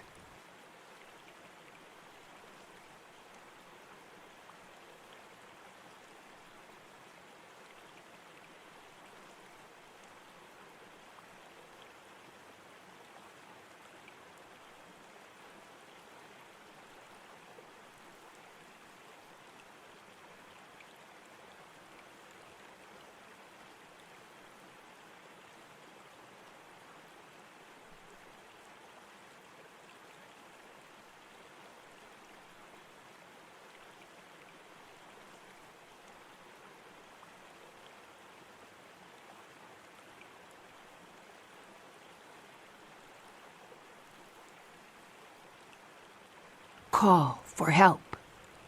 She clung to them and sobbed again. "I am afraid to call. If I call him, he will tell me that I must go that way, and I can't. I can't. It's impossible. Oh, what shall I do?" Craven Fear laughed triumphantly and took a step toward her, but her two companions put themselves between him and his victim. Then Suffering looked at Sorrow, who nodded back. In answer, Suffering took a small but very sharp knife which hung at her girdle, and bending over the crouching figure, pricked her. Much Afraid exclaimed in anguish, and then in utter despair, "Oh, Lord, I am oppressed. Undertake for me. My fears have taken hold upon me, and I am ashamed to look up." "Why Much Afraid?" It was the shepherd's voice close beside her. "What is the matter? Be of good cheer. It is I." He sounded so cheery and full of strength, and moreover without a hint of reproach, that Much Afraid felt as though a strong and exhilarating cordial had been poured into her heart. She sat up and saw that he was smiling. The shame in her eyes met no answering reproach in his, and suddenly she found words echoing in her heart which other trembling souls had spoken. "My Lord is of very tender compassion to them that are afraid." "Much afraid. Tell me, what is the matter?"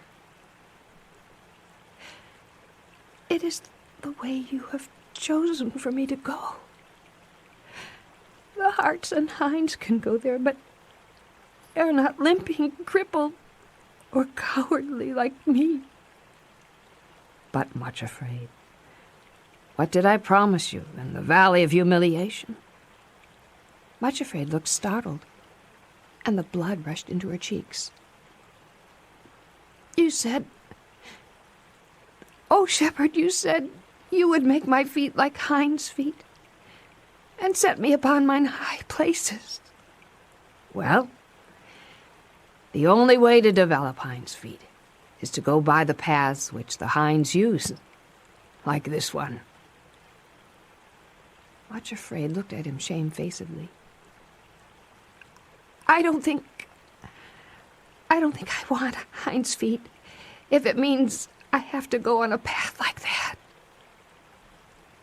The shepherd was a very surprising person. Instead of looking disappointed or disapproving, he actually laughed again. "Oh, yes, you do. I know you better than you know yourself, Much Afraid. What did I say to you the last time that we met?" "You said, 'Now shalt thou see what I will do.' But I never dreamed you would do anything like this. Lead me to a precipice up which nothing can go but deer and goats, when I'm no more like a deer or goat than is a jellyfish. It's too preposterously absurd. It's crazy. Whatever will you do next?" The shepherd laughed too. "I love doing preposterous things. Why, I don't know anything more exhilarating than turning weakness into strength and fear into faith. If there's one thing which I should enjoy doing at this moment, it is turning a jellyfish into a mountain goat." It was a really extraordinary scene. In the place where just a little while before all had been fear and despair were the shepherd and Much Afraid sitting on the rocks at the foot of the precipice, laughing together as though at the greatest joke in the world. "Come now, little jellyfish. Do you believe that I can get you to the top?" "Yes." "Do you believe that I will let you be put to shame on the way up?"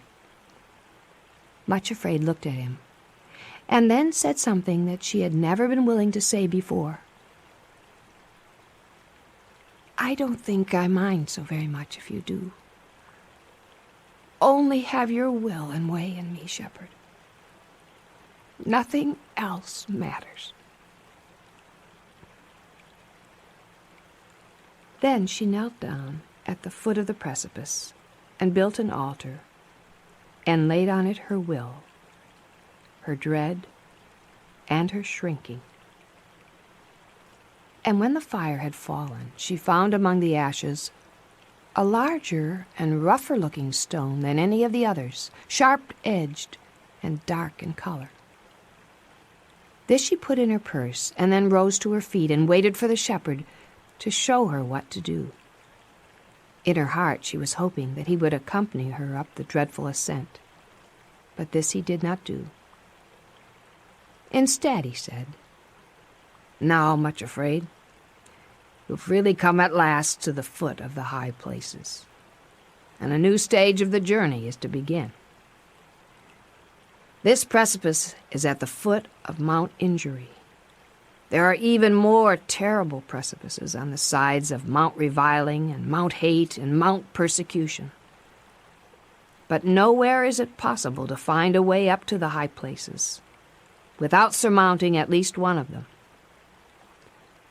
This is the one which I have chosen for you to ascend. On the way here, you've been learning the lesson of acceptance with joy, which is the first letter in the alphabet of love.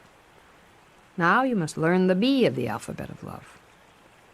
I hope and expect that on the way up, you'll discover what is this next letter, that you'll learn and practice it. Remember that though you must now meet injury and surmount it, there's nothing on the way up that can do you the slightest harm if you will learn and steadfastly practice the second lesson in the ascent of love." When he had said this, he put his hands upon her with special solemnity and gentleness, and blessed her. Then he called her companions, and took a rope from a crevice in the wall of the rock, and with his own hands roped together the three who were to ascend the precipice. Sorrow was in front, and Suffering behind, with Much Afraid in the middle. Lastly, he brought out a little bottle of cordial, which he gave to Much Afraid, telling her to drink a little at once, and to make use of it if ever she felt giddy or faint on the way up. The label on the bottle read, "Spirit of Grace and Comfort," and when Much Afraid had taken a drop or two, she felt so revived and strengthened that she was ready to begin the ascent without any feeling of faintness. By this time the evening was well advanced, but the shepherd charged them to start at once. "For," said he, "although you cannot possibly reach the top before nightfall, there is a cave farther up the cliff which you cannot see from here, and there you can spend the night in perfect safety."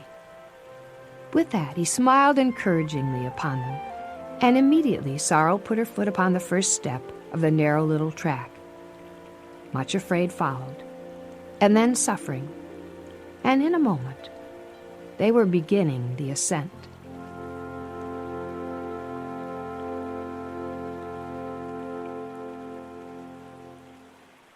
Chapter 10.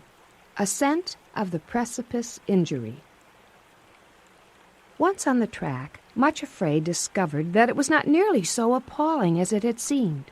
Steep, difficult, and narrow it certainly was, but the feeling of being securely roped to her strong companions was very reassuring. Also, the cordial of the spirit of grace and comfort, which she had just drunk, kept her from feeling giddy and faint when she looked over the edge. So the three of them climbed higher and higher, while the shadows thrown by the cliffs lengthened over the plain below, and the sun went down in a blaze of glory. The track wound up and ever upward, back and forth across the face of the cliff, and though it was broken in some places, Much Afraid was relieved to find that nowhere was it too difficult, not even at the spot halfway up, which Craven Fear had so particularly pointed out to her. Though the path had indeed broken away, a plank had been laid across the gap, and a rope placed through iron rings in the rock face.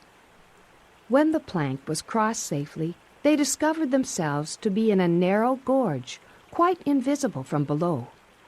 Directly facing them was the resting place which the shepherd had spoken of, a little cave where they were to pass the night. With a sense of great relief, she went inside and looked round. Its situation was such that it was possible to look right out over the plateau and the desert to the far-off sea.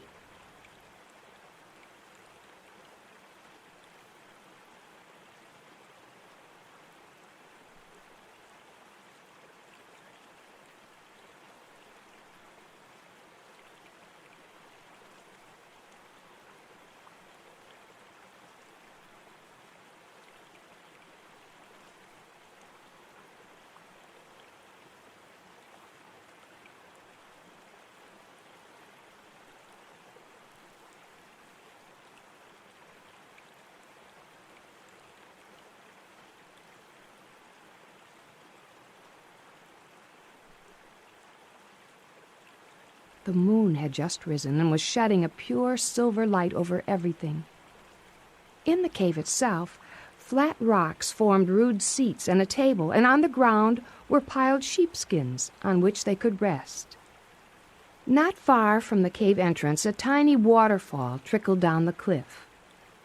Sorrow and Suffering produced 2 packages of bread and dried fruits and nuts, which the shepherd had given them. With these they gladly satisfied their hunger, and then, overcome by weariness, they laid themselves down in the cave and fell into dreamless slumber. Much Afraid woke with the first light of dawn, and getting up, walked to the entrance of the cave. As far as the eye could see was nothing but empty plain and sea, with lowering cliffs above and jagged rock below. "How desolate," thought Much Afraid.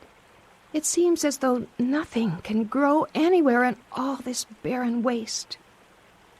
Just then she looked up at the cliffs above her head and started with surprise and delight. In a tiny crevice, where a few drops from the trickling waterfall could occasionally sprinkle it, was a single plant. It had just 2 or 3 leaves and 1 flower, blood red in color, which glowed like the early rays of the sun. As she looked up at it, Much Afraid asked, as she had in the desert, "What is your name, little flower? For indeed I never saw another like you." A little whisper rustled from the leaves. "My name is Bearing the Cost, but some call me Forgiveness." Then Much Afraid recalled the words of the shepherd. "On the way up, you will discover the next letter in the alphabet of love.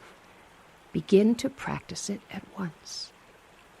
She gazed at the little flower and said again, "Why call you that?" Once more a little whispering laugh passed through the leaves. "I was separated from all my companions, carried here and imprisoned in this rock. It was not my choice. But I have borne and have not fainted.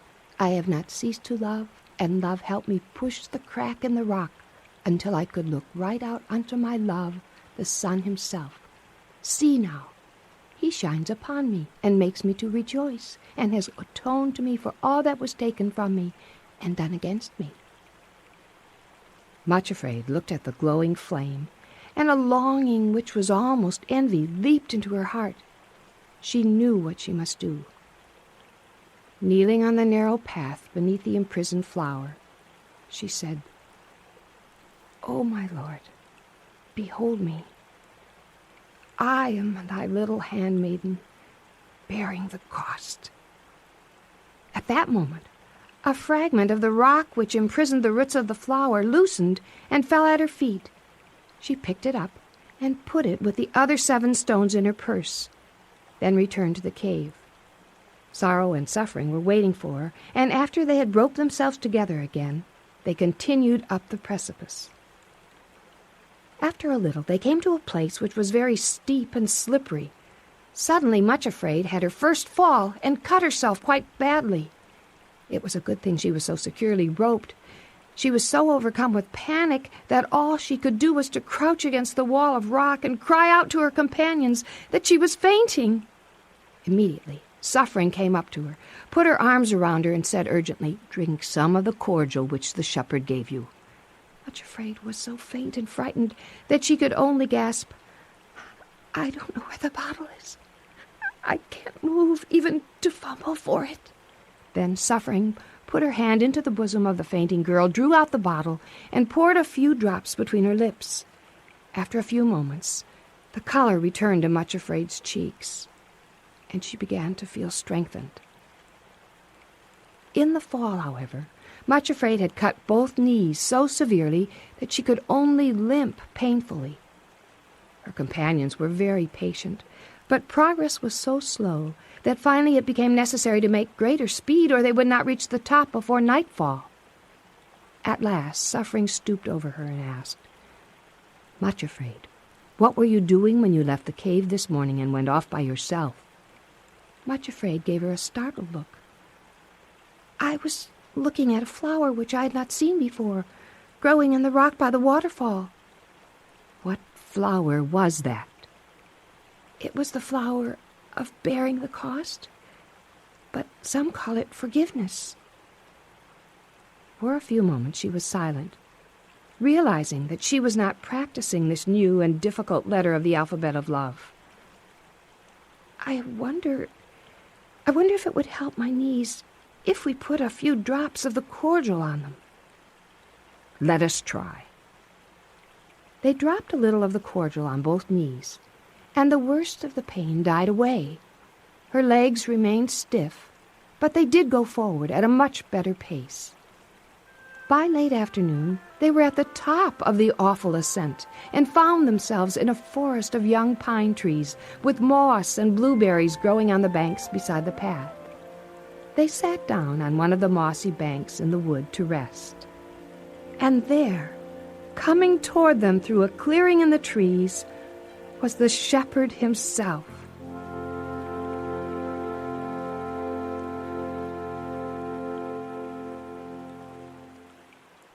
Chapter 11. In the Forests of Danger and Tribulation. With what joy they welcomed the shepherd! After cheerfully congratulating them on having surmounted the precipice, he laid his hands on the wounds Much Afraid had received, and immediately they were healed. Then he began to speak about the way which lay ahead.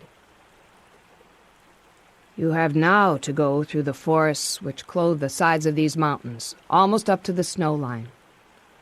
These are the forests of danger and tribulation, and often the pine trees grow so tall and so closely together that the path may seem quite dark. Storms are frequent. But remember that nothing can do you any real harm while you're following the path of my will." It did seem strange that even after safely surmounting so many difficulties, Much Afraid should remain so like her name. But so it was. No sooner did the shepherd pronounce the words danger and tribulation than she began to shake and tremble. "The force of danger and tribulation? Oh, shepherd, wherever will you lead me next?" "To the next stage, on the way to the high places. Look at me, Much Afraid. Have I said, and shall I not do it? Or have I spoken, and shall I not make it good? Even if I lead you through the valley of the shadow itself, you need not fear, for my rod and my staff will comfort you." The gentleness of his voice as he said these things was indescribable. Then, Much Afraid, knelt at his feet and built yet another altar. "Yea, though I walk through the valley of the shadow of death, I will fear no evil, for thou art with me." Then the shepherd laid both hands on her head and said, "Be strong, yea, be strong, and fear not." When he had said this, he picked up another stone from the place where she was kneeling, and gave it to her to put with the others. Then he went his way, and Much Afraid and her companions started on the path which led up through the forests. At first, the forest did not really seem too dreadful. Perhaps it was that the air was so fresh and strong that it made those who breathed it fresh and strong too. Much Afraid began to feel a sensation which was completely new to her, a thrill of excitement, of almost pleasurable adventure. This lasted until huge black clouds gradually rolled over the sky. In the distance, thunder rolled, and the woods became dark and very still. Suddenly, a bolt of lightning scorched across the sky, and ahead of them was a rending crash as a great forest tree fell to the earth. Then the storm in all its fury was bursting around them, thunder rolling, lightning sizzling, and crackling until the whole forest seemed to be groaning and shaking and falling about them. The strangest thing was that though Much Afraid felt a shuddering thrill go through her at every crash, she was not really afraid, for she kept repeating to herself, "Though 1,000 shall fall at thy side and 10,000 at thy right hand, it shall not come nigh thee. For I will cover thee with my feathers, and under my wings shalt thou trust."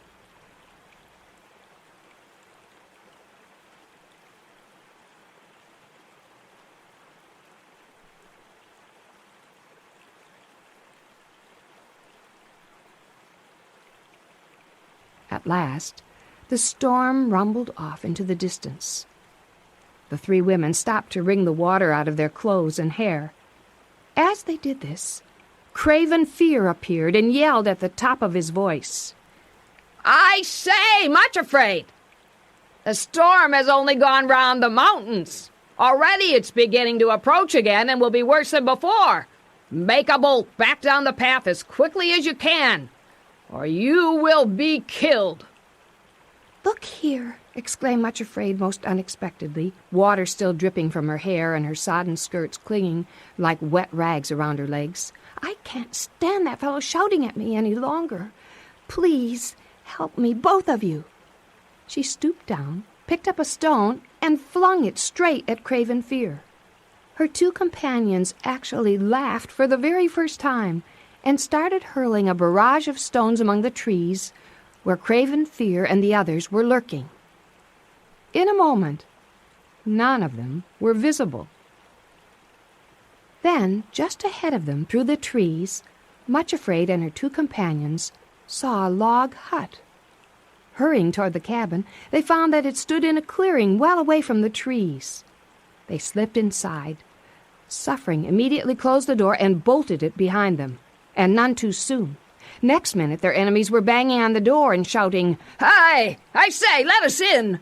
"The storm is starting again. You can't be so inhuman as to make us stay outside." Much Afraid went to the door and shouted through the keyhole the advice they had offered her. "Make a bolt down the path as quickly as you can, or you will be killed." There was a sound of muttered curses, then of hurrying feet fading away into the distance. Back rolled the storm, fiercer and more terrible than before, but they were safely sheltered in the hut. They found a supply of firewood stacked beside a small kitchen range with a kettle and some saucepans on it. While Suffering busied herself lighting the fire, Sorrow held the kettle under a spout outside the window and filled it up with rainwater. Much Afraid went to the cupboard on the wall. Sure enough, there was crockery on the shelves and a supply of tinned foods, as well as a big tin of unleavened biscuits. So in a very little time, while the storm furiously raged outside, there they were, sitting around a crackling fire, warming themselves and drying their sopping garments. Much Afraid found herself thinking that it was really the happiest and the most peaceful experience during the whole of her journey. The storm continued with great violence for days, but while it lasted, Much Afraid came to know her two companions in a new way, and also to understand more of the mountain dialect which they spoke. She began to feel that they were becoming real friends and not just attendants. She found, too, that now she was accepting their companionship, she seemed more alive than ever before to beauty and delight in the world around her. Her senses had been quickened in some extraordinary way, so that although her companions actually were sorrow and suffering, she often felt an inexplicable joy and pleasure. This would happen when she looked at the bright crackling flames in the log fire, or listened to the sound of lashing rain overhead, emphasizing the safety and peace within the hut. Or again, very early before daybreak, when she saw the morning star shining serenely through a rift in the clouds, or heard the clear, jubilant note of a bird during a lull in the storm.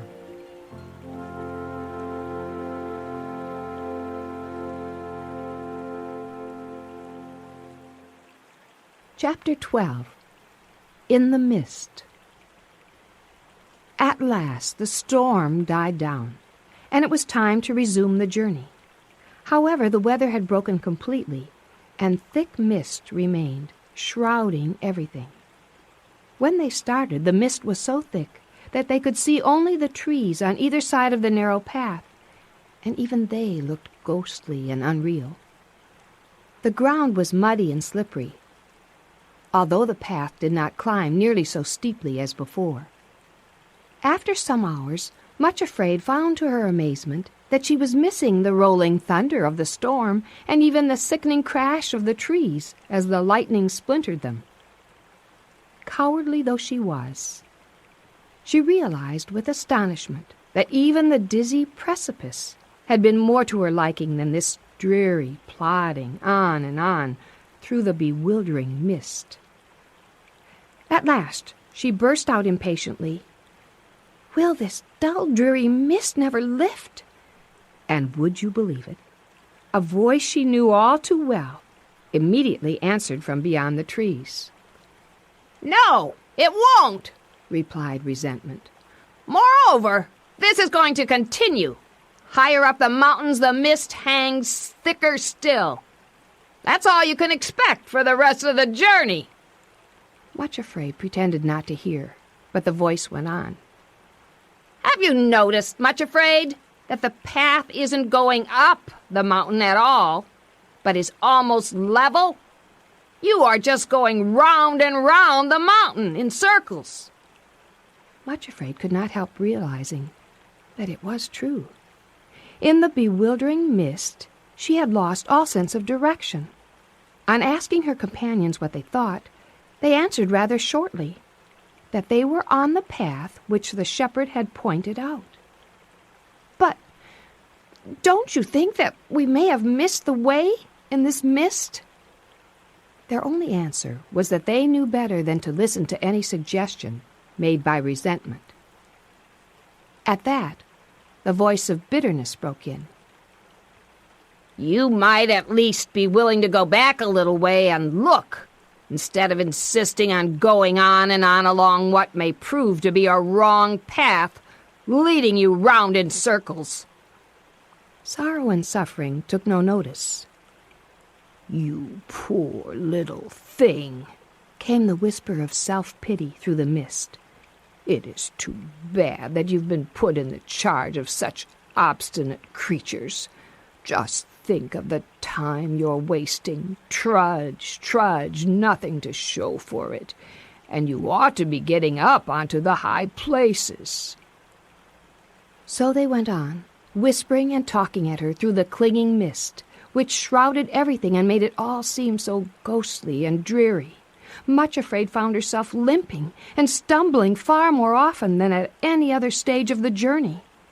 It made her very disagreeable and difficult to deal with. Altogether, it was a miserable time, and the mist seemed to get thicker and colder and drearier than ever. At last, one afternoon, when she was slithering along the path, all muddy and wet and bedraggled from constant slips, she decided to sing. Much Afraid did not possess the gift of a sweet voice any more than a pretty face. However, the mist was so thick and clammy that she felt she must do something to try to cheer herself and to drown the ghostly voices which kept whispering to her through the trees. The only song which she could think of was one Sorrow had taught her in the hut, and though it seemed inappropriate, she lifted up her voice and sang, "How lovely and how nimble are thy feet, O Prince's daughter! They flash and sparkle and can run more fleet than running water. On all the mountains there's no gazelle, no roe or hind, can overtake thee, nor can leap as well, but lag behind." "Why, Much Afraid, I've not heard that song before. Where did you learn it?" There, striding toward her, was the shepherd himself. It is impossible to describe in words the joy of Much Afraid when she saw him on that dreary mountain path, where everything had been swallowed up for so long in the horrible mist, and everything one touched had been so cold and clammy. Now, with his coming, the mist was rapidly clearing away, and a gleam of sunshine, the first they'd seen for days, broke through. "Tell me, where did you learn that song, Much Afraid?" "Sorrow taught it to me. I know I am a goose, but it makes me think of the time when you will have made my feet like Hinds' feet, and I won't ever have to slither along again." She looked shamefacedly at her bedraggled and muddy condition. "Much Afraid, don't you know by now that I never think of you as you are now? The mist had melted right away, and the when sun I brought you to the kingdom of love was making the dripping trees and grass sparkle with joy and leaping and skipping on the high places. Sorrow and Suffering withdrew a little, leaving the shepherd to talk with Much Afraid alone. "Do you find them good guides, Much Afraid?" asked the shepherd quietly. She nodded her head. "Yes, very good. I never could have believed it possible, but in a way I have come to love them. I never could have managed without them, and the queer thing is, I have a feeling that they really like helping an ugly little cripple like me." As she finished speaking, she looked up in his face and was surprised to see that he looked as though he were trying not to laugh. He said nothing, but turned so that he could look round at the two guides. They were sitting close to one another and were looking away up to the mountains, toward the high places.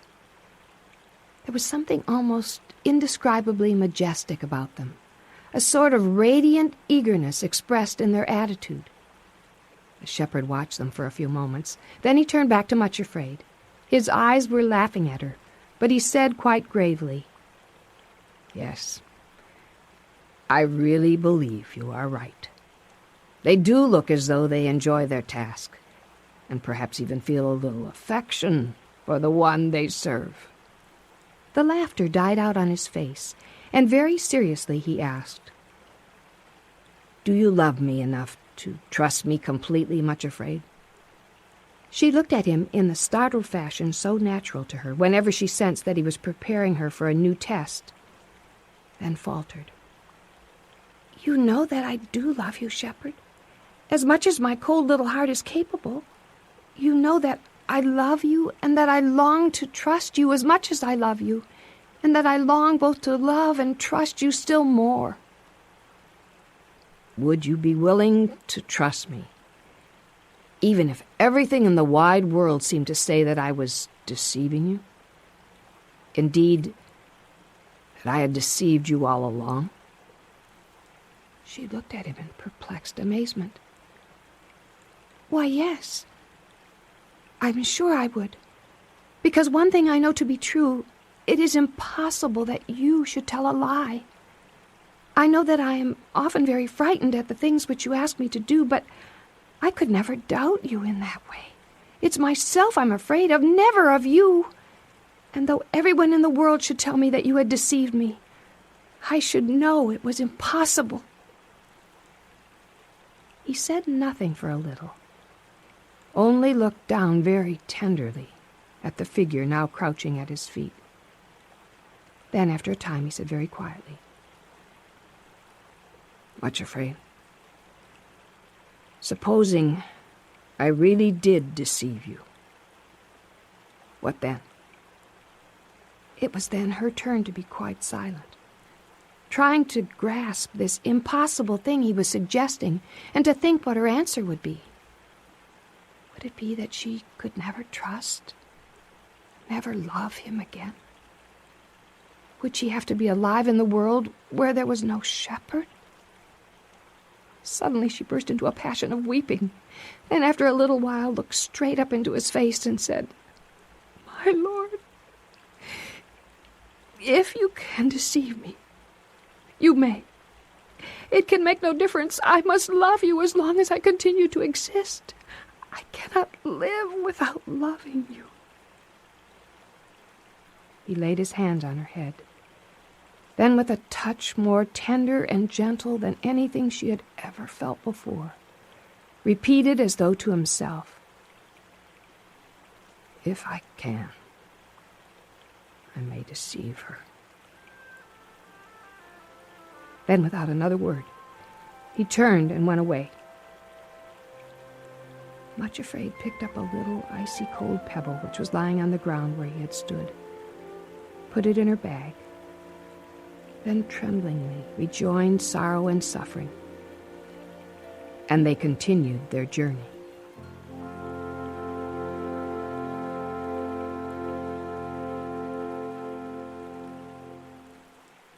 Chapter 13. In the Valley of Loss. The mist had cleared from the mountains, and the sun was shining. The path still led them along the side of the mountain rather than upward. But one day, on turning a corner, they found themselves looking down into a deep valley. To their surprise, their path plunged straight down the mountainside toward it. All three halted and looked down into the valley and across to the other side. There the ascent was as steep and even higher than the precipice of injury. As she looked down into the depths of the valley, the heart of Much Afraid went numb. If she went down there, she would be no nearer the high places than when she started out from the Valley of Humiliation. For one black, awful moment, Much Afraid really considered the possibility of following the shepherd no longer. During that awful moment, it seemed that she was actually looking into an abyss of horror, into an existence in which there was no shepherd to follow, or to trust, or to love. No shepherd at all, nothing but her own horrible self. Ever after, it seemed that she had looked straight down into hell. At the end of that moment, Much Afraid shrieked. There's no other word for it. "Shepherd! Shepherd, help me! Where are you?" Next instant, she was clinging to him, trembling and sobbing over and over again. "You may do anything, shepherd. You may ask anything. Only don't let me turn back." He lifted her up, and with his own hand wiped the tears from her cheeks, then said in his strong, cheery voice, "There is no question of your turning back, Much Afraid. No one, not even your own shrinking heart, can pluck you out of my hand. It is perfectly safe for you to go on in this way, even though it looks so wrong. And now I give you another promise. Thine ears shall hear a word behind thee saying, 'This is the way. Walk ye in it.'" He paused a moment. Then he went on. "Will you bear this too, Much Afraid? Will you suffer yourself to be deprived of all that you've gained on this journey to the high places? Will you go down this path of forgiveness into the valley of loss, just because it is the way that I have chosen for you?" She was still clinging to him, and now repeated with all her heart the words of another woman tested long ago. "Entreat me not to leave thee, or to return from following after thee, for whither thou goest I will go. Thy people shall be my people, and thy God my God." She paused, then went on in a whisper. "And where thou diest, will I die, and there will I be buried. The Lord do so to me, and more also, if aught but death part thee and me." So another altar was built at the top of the descent into the valley of loss, and another stone added to those in the bag she carried. And after that, they began the downward journey. Considering how steep it was, the descent down into the valley seemed surprisingly easy. But perhaps that was because Much Afraid desired with her whole will to make it in a way that would please the shepherd. Nothing else really matters, only to love him and to do what he tells me. All the time it is suffering to love and sorrow to love, but it is lovely to love him in spite of this. And if I should cease to do so, I should cease to exist. So, as has been said, they reached the valley very quickly. The next surprising thing was that the valley turned out to be a wonderfully beautiful and peaceful place, very green and with flowers covering the fields and the banks of the river which flowed quietly through it. Also she found that in those quiet green fields she could walk without stumbling and could not feel her scars and stiffness at all. All this seemed a little strange because, of course, she really was in the Valley of Loss. Also, apparently, she was farther from the high places than ever before. She asked the shepherd about it one day, for the loveliest part of all was that he often walked with them down there. In answer, he said,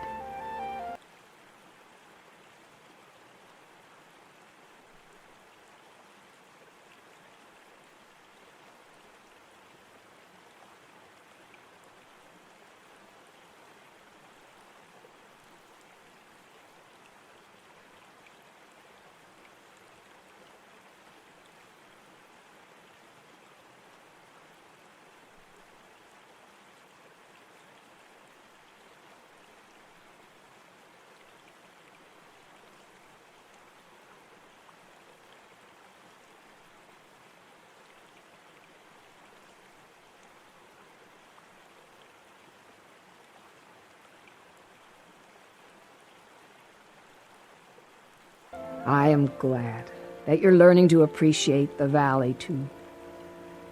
But I think it was the altar which you built at the top, Much Afraid, which has made it so easy for you."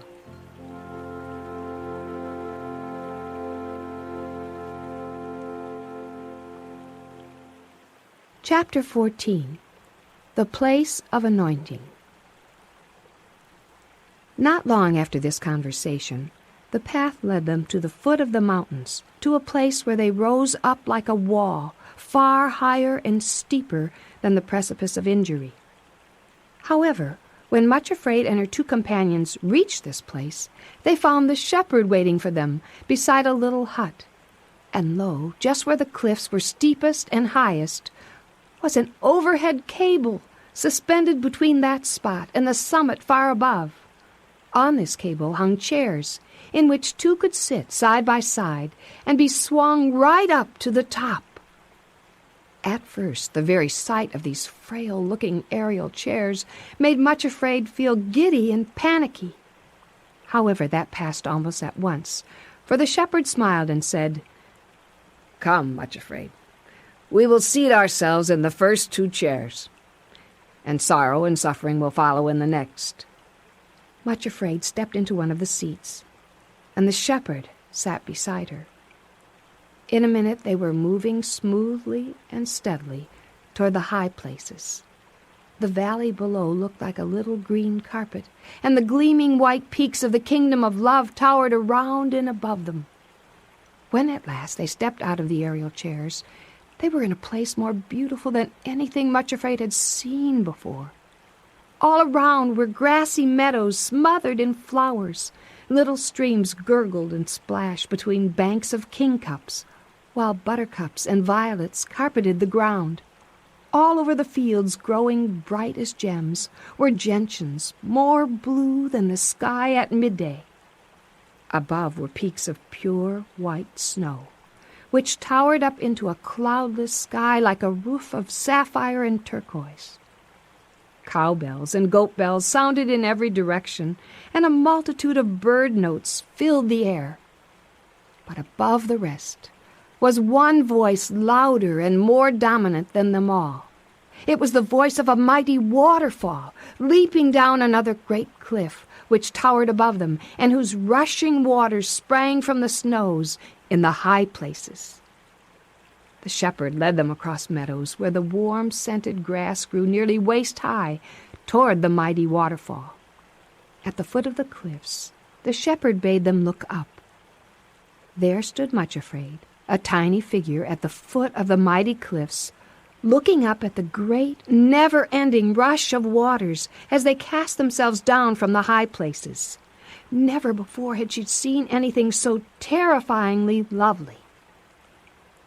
"Much Afraid," said the shepherd, "what do you think of this fall of great waters and their abandonment of self-giving?" "I think they are beautiful and terrible beyond anything I ever saw before." "Why terrible?" "It is the leap which they have to make, the awful height from which they must cast themselves down to the depths beneath. I can hardly bear to watch it." "Look closer.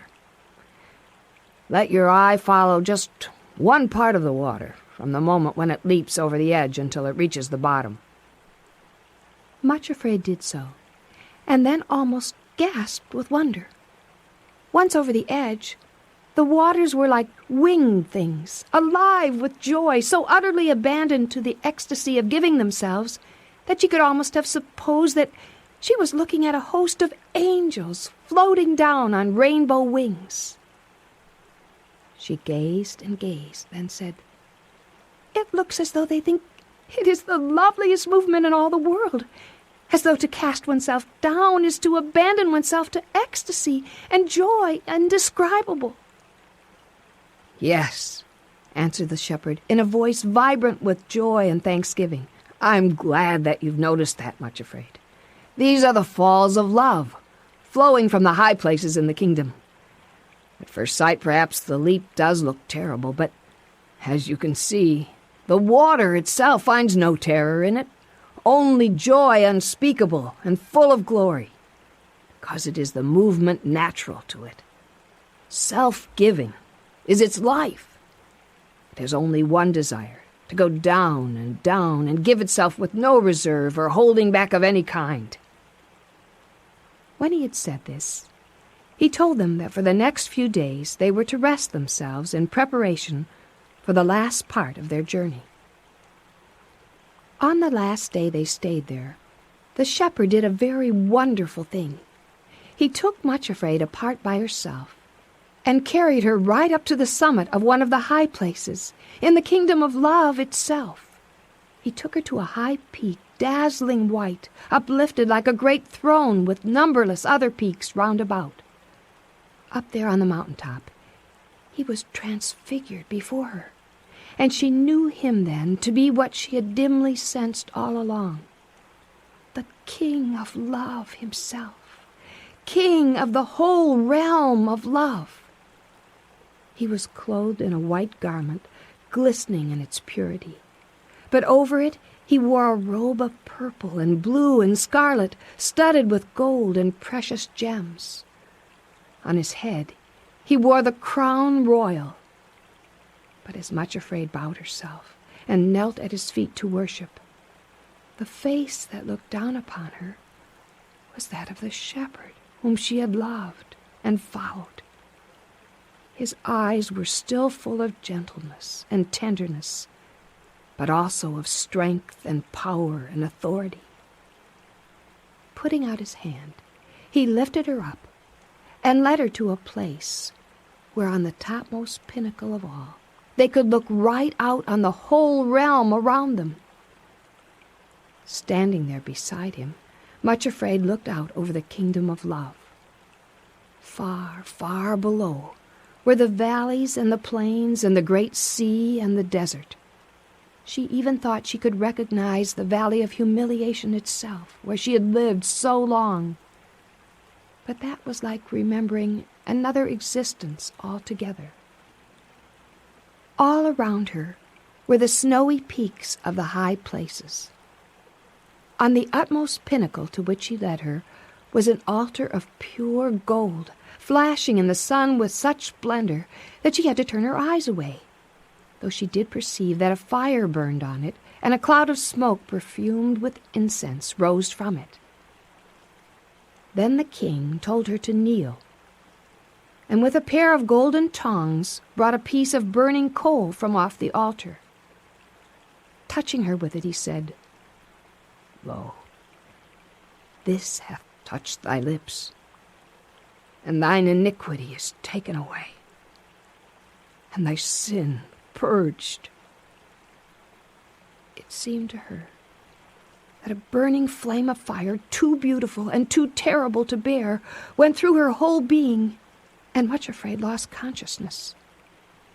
When she recovered, she found that the shepherd was carrying her in his arms, and they were back on the lower slopes. The royal robes and the crown were gone, but something of the expression on his face remained, the look of utmost authority and power. Above them towered the peaks, while everything below was shrouded in cloud and mist.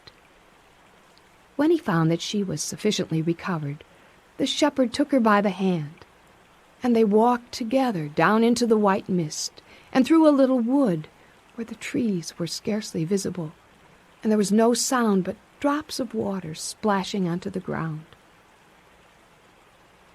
"Much Afraid, you have had a glimpse of the kingdom into which I am going to bring you. Tomorrow you and your companions start on the last part of your journey." With her hand held in his, she said, "My lord, is the time at last coming when you will fulfill the promise that you gave me?" He said very gently, yet with great joy, "Yes, the time is not long now. Dare to begin to be happy. If you will go forward in the way before you, you will soon receive the promise, and I will give you your heart's desire. It is not long now, Much Afraid." So they stood in the mist-filled wood, she trembling with hope and unable to say a word, worshipping and wondering if she had seen a vision or if this thing had really happened.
A little later they were down in the meadows, where Sorrow and her sister were waiting for their return.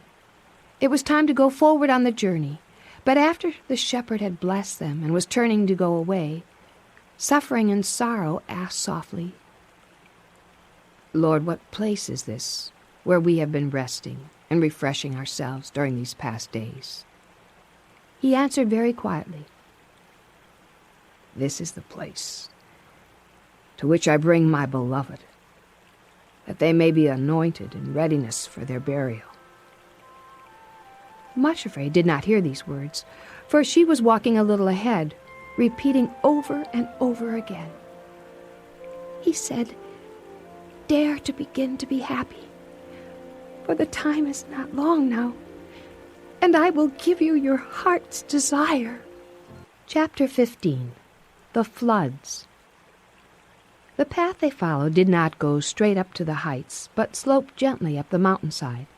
The mist still shrouded everything, and indeed grew a little thicker. All three walked in silence, occupied with their thoughts.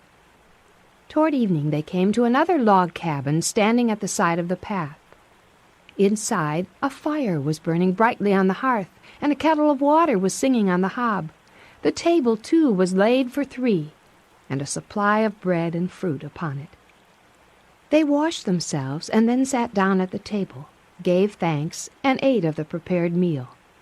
Then, being weary, they lay down to rest and immediately fell asleep. How long she had slept, Much Afraid could not tell, but she woke suddenly while it was still quite dark. Her companions slumbered peacefully, but she knew that someone had called her. She waited in silence. Then a voice said, "Much Afraid." "Behold me. Here I am, my lord." "Much Afraid, take now the promise you received when I called you to follow me in the high places. And take the natural longing for human love which you found already growing in your heart when I planted my own love there. And go up into the mountains to the place that I shall show you. Offer them there as a burnt offering unto me." Without waking the two beside her, she rose silently, opened the door of the hut, and stepped outside. Everything was still shrouded in mist. As she looked up, the mist parted in one place, and a little window appeared through which the moon and one star shone brightly. Just below them was a white peak, glimmering palely. At its foot was the rocky ledge over which the great waterfall leaped, down to the slopes below. Then came the voice. "That is the appointed place." Much Afraid looked and replied, "Yes, Lord. Behold me. I am thy handmaiden. I will do according to thy word." She did not lie down again, but stood at the door of the hut waiting for daybreak. With the first glimmer of dawn, she bent over her sleeping companions and said, "We must start at once. I have received commandment to go up to the place where the great fall pours itself over the precipice." They rose immediately and started on their way. The path led straight up the mountainside toward the thunderous voice of the fall, though everything was still shrouded in mist and cloud. As the hours passed, they continued to climb, though the path was now steeper than ever before. In the distance, thunder began to roll, and flashes of lightning rent the veil of mist. Suddenly, higher up on the path, they heard the sound of running feet, slipping and scraping on the rocks and stones. They stopped and pressed themselves closely to one side of the narrow path to allow the runners to pass. Then out of the ghostly mist appeared fear, then bitterness, followed by resentment, pride, and self-pity. They were running as though for their lives, and as they reached the three women, they shouted, "Back! Back! Turn back at once! The avalanches are falling ahead, and the whole mountainside is shaking as though it will fall too! Run for your lives!" Without waiting for an answer, they clattered roughly past and fled down the mountainside. "What are we to do?" asked Suffering and Sorrow, apparently at a loss for the very first time. "Shall we turn back?" "No," said Much Afraid in a low, steady voice. "I have received a commandment to go up to the place where the great fall pours over the rock." Then the voice spoke close at hand. "There is a place prepared for you here beside the path. Wait there until the storm is over." In the rocky wall beside them was a little cave so low that it could be entered only if they stooped right down, and with just enough room for them to crouch inside. Side by side they huddled together. Then all of a sudden the storm burst over them in frightful fury. The mountains reverberated with thunder and with the sound of falling rocks and great avalanches. The lightning flashed incessantly and ran along the ground in sizzling flames. Then the rains descended, and the floods came. But not a single drop fell inside the cave, where the three sat together. After they had been there for some time, Much Afraid put her hand in her bosom and drew out the leather bag. Emptying the little heap of stones and pebbles into her lap, she looked at them. They were the memorial stones from all the altars which she had built along the way, from the time that she had stood beside the shepherd at the pool and allowed him to plant the thorn in her heart, until that moment of crouching in a narrow cave upon which the whole mountain seemed to be ready to topple. She looked at the little pile in her lap. Shall I throw them away? Were they not all worthless promises which she gave me on the way here? For a very long time she sat trembling with the stones in her hand, but in the end she returned all 10 stones to the bag. She picked up an ugly little stone lying on the floor of the cave and dropped it in beside the other 10. "Though he slay me, yet will I trust in him." Tying up the bag, she said, "Though everything in the world should tell me that they are worthless, yet I cannot part with them." She put the bag once again in her bosom. Sorrow and her sister had been sitting silently beside her, watching intently as she went over the heap of stones. Both gave a strange laugh, as though of relief and thankfulness. The rains descended, and the floods came, and the winds blew and beat upon the house, and it fell not, for it was founded upon a rock. By this time the rain had ceased. The rolling of the thunder and the roar of the avalanches were fading away into the distance, and as they looked out of the cave, up from the depths beneath, came the clear, jubilant notes of a bird. As the pure notes came floating up to them, Much Afraid pressed her hands against the little bag of stones. "The storm is over. Now we can go on our way." From that place on, it was very steep going. Much Afraid could hardly do more than crawl forward on hands and knees. The higher they went, the weaker she grew. This was not the case with her companions. The higher they went, the more vigorous and strong they seemed to become, and this was good, because often they had almost to carry Much Afraid. On the second day, they came to a place where a little hollow in the mountainside formed a tiny plateau. Here a spring bubbled out of the cliff and trickled across the hollow. As they paused to rest, the voice said to Much Afraid, "Drink of the brook, and be strengthened." Stooping down at the spring where it bubbled up from between the rocks, she filled her mouth with the water. But as soon as she swallowed it, she found it burning and bitter. She knelt by the spring, gasping for a moment, then said, "My lord, it is not that I will not, but that I cannot drink of this cup." "There is a tree growing beside this spring of Mara. Break off a piece of a branch, and when you've cast it into the waters, they will be sweet." Much Afraid looked on the other side of the spring and saw a little stunted thorn tree with but one branch growing on either side of the splintered trunk, like the arms of a cross. They were covered all over with long, sharp spines. Suffering stepped forward, broke off a piece of the thorn tree and brought it to Much Afraid, who cast it into the water. On doing this, she stooped her head again to drink. This time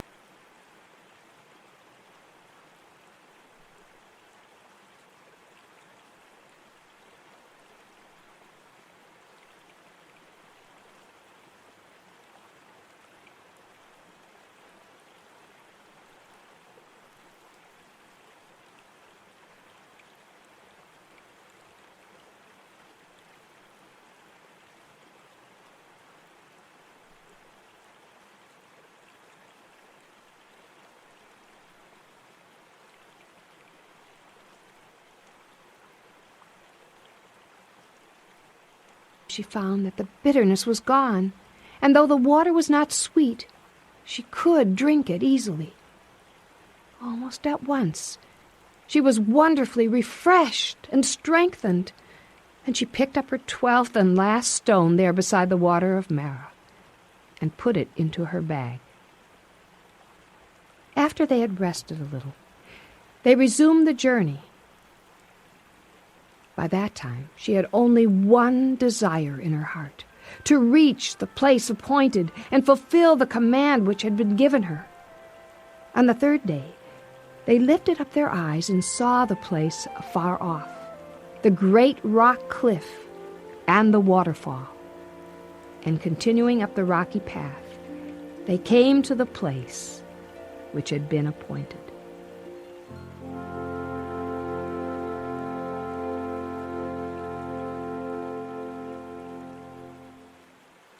Chapter 16. Grave on the Mountains.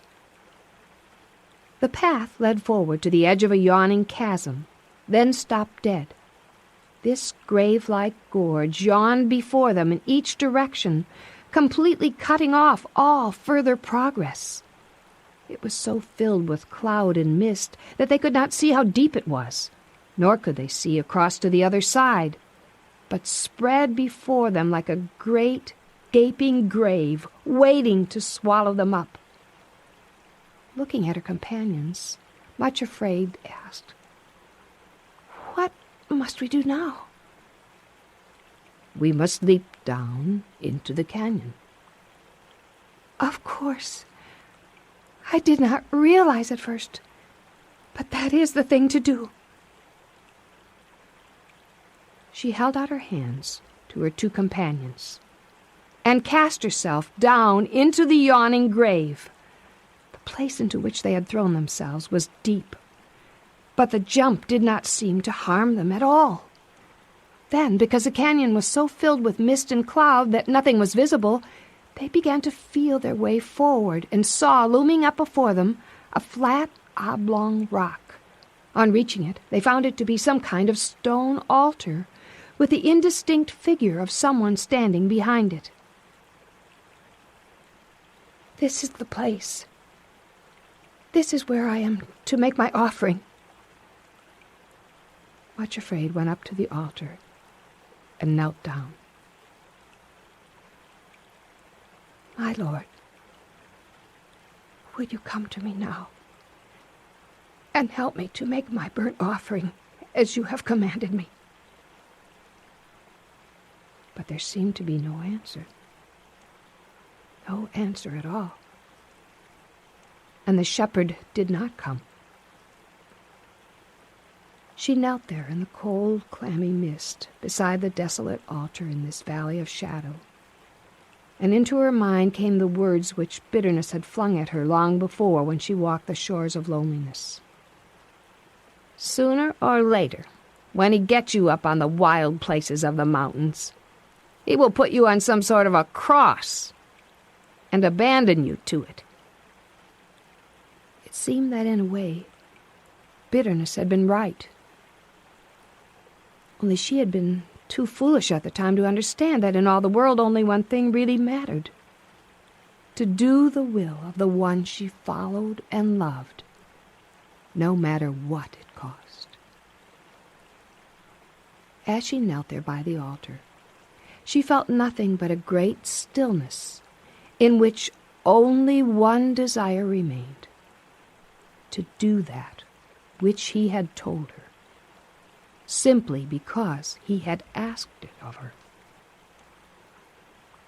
After she had waited for a little, and still he had not come, she put out her hand and grasped the natural human love and desire growing in her heart, and struggled to tear them out. At the first touch, it was as though anguish pierced through her every nerve and fiber, and she knew with a pang almost of despair that the roots had wound and twined themselves into every part of her being.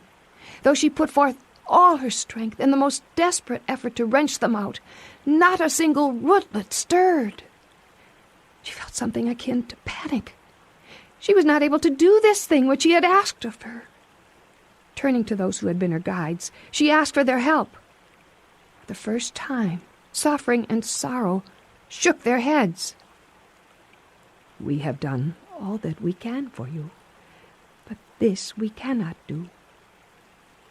At that, the indistinct figure behind the altar stepped forward. "I am the priest of this altar.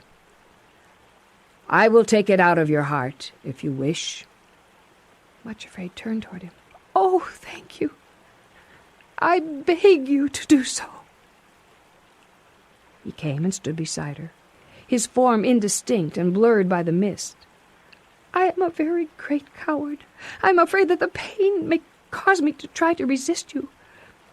Will you bind me to the altar so that I cannot move? I would not like to be found struggling while the will of my Lord is done." There was silence in the cloud-filled canyon for a moment or two. "It is well said. I will bind you to the altar." Then he bound her hand and foot. When he had finished, Much Afraid lifted her face toward the high places, which were quite invisible. She repeated the glorious promise. "The Lord God is my strength, and he will make my feet like hinds' feet, and he will make me to walk upon mine high places." The priest put forth a hand of steel, right into her heart. There was a sound of rending and tearing, and the human love, with all its myriad rootlets and fibers, came forth. He held it for a moment. Yes, it was ripe for removal. The time had come. When he had said this, he cast it down on the altar and spread his hands above it. There came a flash of fire.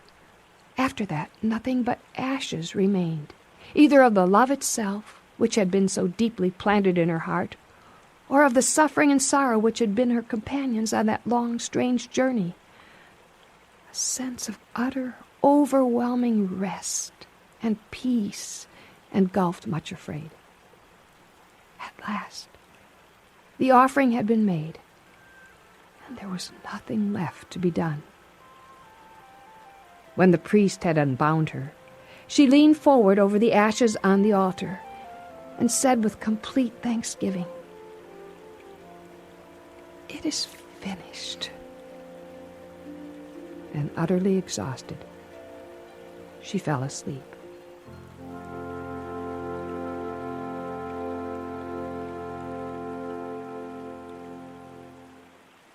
Part 2. Joy Cometh in the Morning. Chapter 17.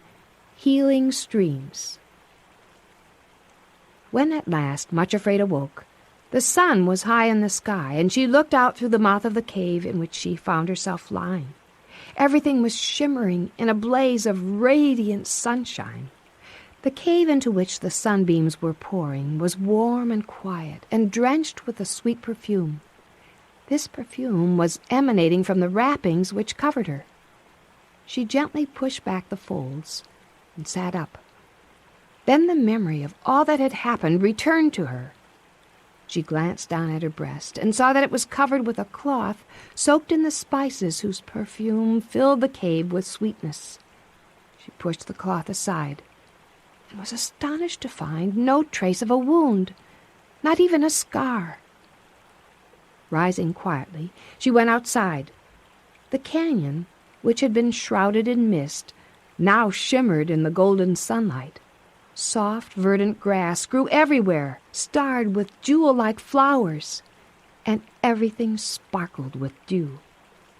In the center of the canyon was the long stone altar, but in the sunlight she saw that flowers and mosses grew all about it and clothed its sides with verdure. But the most beautiful thing of all was that out from under the rock altar there gushed a great river of water, clear as crystal. It then flowed in a series of cascades and rock pools right till it came to a broad lip of rock over which it poured with a noise of tumultuous gladness. She was at the very source of the great fall. For some time she stood looking about her heart leaping and thrilling with a growing joy. She was quite alone. There were no signs of her companions' sorrow and suffering, nor of the priest of the altar.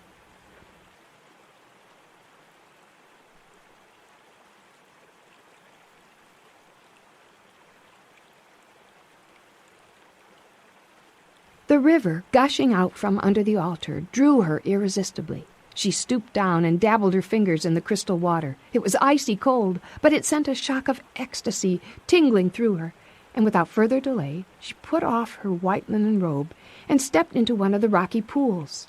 Never had she experienced anything so delicious and exhilarating.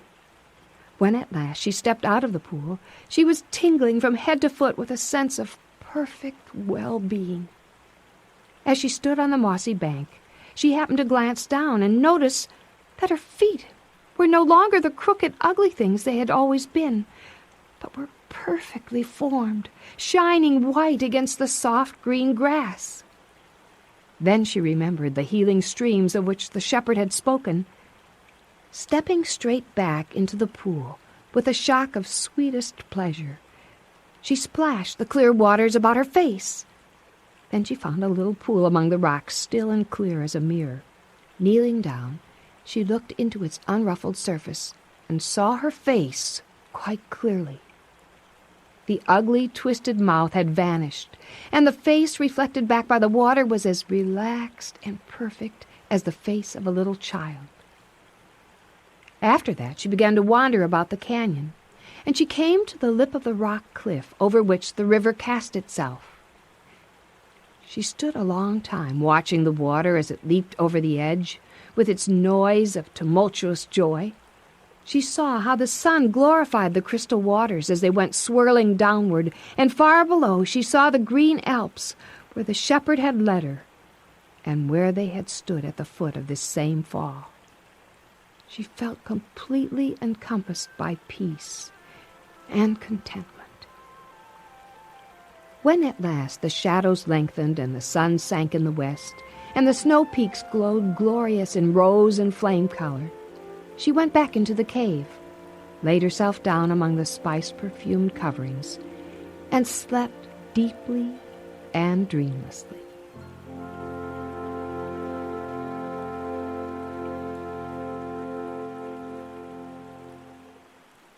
Chapter 18. Hinds' Feet. On the third day, while it was still almost dark, she woke suddenly and sprang to her feet with a shock of joy tingling through her. She had not heard her name called, had not even been conscious of a voice. Yet she knew that she had been called. She stepped outside into the fragrant summer night. The morning star hung low in the sky, and in the east the first glimmer of dawn appeared. A light breeze stirred over the grasses. Otherwise there was no sound save the voice of the great waterfall. Then it came again, a call ringing down from some high place above. She looked eagerly around. But where was the way out of the canyon? The walls seemed to rise smooth and perpendicular on all sides. Then, up from a nearby mossy bank sprang a mountain hart with a hind close behind him, just as she had seen him at the foot of the great precipice of injury. As she watched, the hart sprang onto the altar of rock, and from there, with a great leap, he reached a projecting ledge on the wall. Then, closely followed by the hind, he began springing up the great wall of the canyon. Much Afraid did not hesitate one instant. In a moment she was on the rock altar herself. The next, with a flying leap, she too reached the ledge on the wall. Then, using the same footholds as the hart and the hind, leaping and springing in a perfect ecstasy of delight, she followed them up the cliff, the hooves of the deer ringing on the rocks before her like little silver hammers. In a moment or two, all three were at the top of the canyon, and she was leaping up the mountainside toward the peak above. The rosy light in the east brightened. The snow on the summits of the mountains caught the glow and flushed like fire, and as she skipped and jumped from rock to rock, the first sunbeam streamed over the mountaintop. He was there, standing on the peak, just as she had known he would be, strong and glorious in the beauty of the sunrise, holding out both hands and calling to her with a great laugh. You with the hind's feet, jump over here!"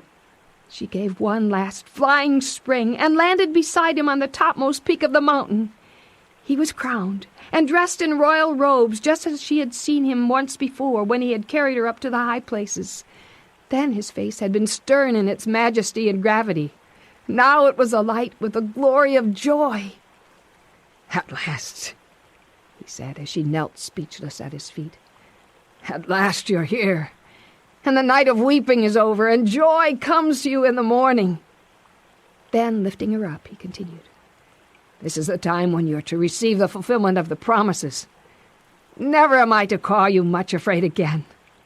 At that he laughed again and said, "I will write upon her a new name, the name of her God.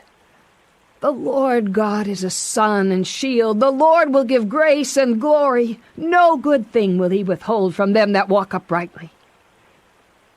This is your new name. From henceforth your grace and glory." Still she could not speak, but stood silent with joy and thanksgiving and awe and wonder. "Now, for the flower of love, and for the promise that when it blooms you'll be loved in return." Grace and Glory spoke for the first time. "My lord and king, there is no flower of love to bloom in my heart. It was burned to ashes on the altar at thy command." "No flower of love?" He laughed again so gently and joyfully that she could hardly bear it. "That is strange, Grace and Glory. How then did you get here? Open your heart, and let us see what is there."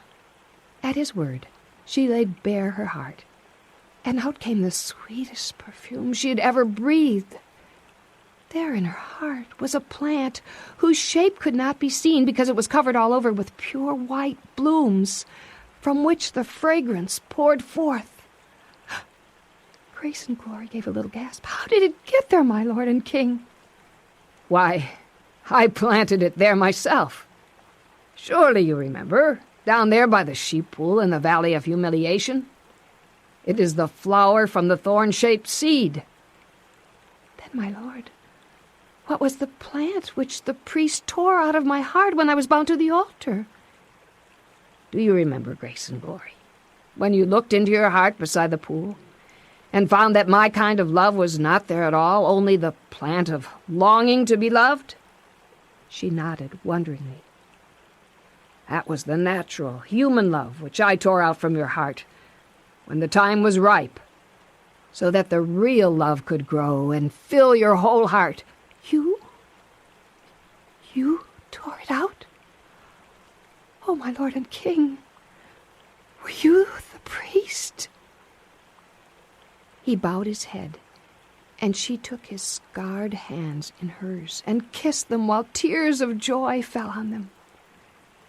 "And now, for the promise that when love flowers in your heart, you shall be loved again." Taking her hand in his, he said, "Behold, I have set my love upon thee, and thou art mine. Yea, I have loved thee with an everlasting love. Therefore with loving kindness have I drawn thee." After that he said, "Give me the bag of stones of remembrance that you've gathered on your journey, Grace and Glory." She took it out and passed it to him, and then he bade her hold out her hands. On doing so, he opened the little purse and emptied the contents into her hands. She gasped with bewilderment and delight, for instead of the common ugly stones she had gathered along the way, there fell into her hands a heap of sparkling jewels, very precious and very beautiful.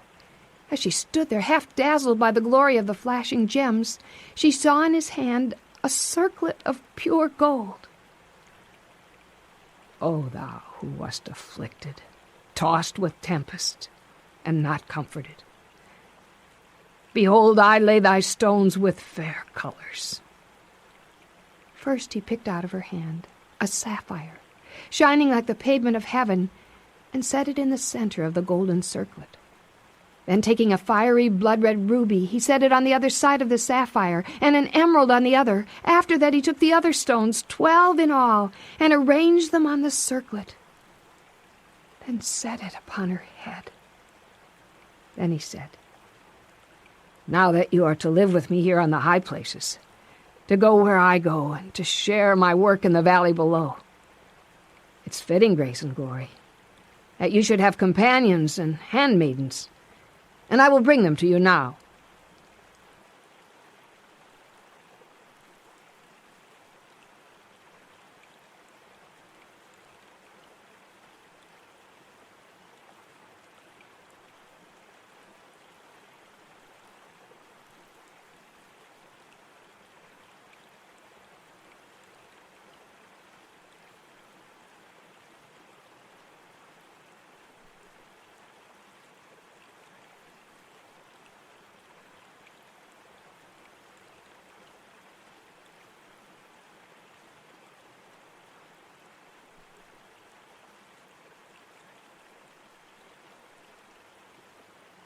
At that, Grace and Glory regarded him earnestly, and there were almost tears in her eyes.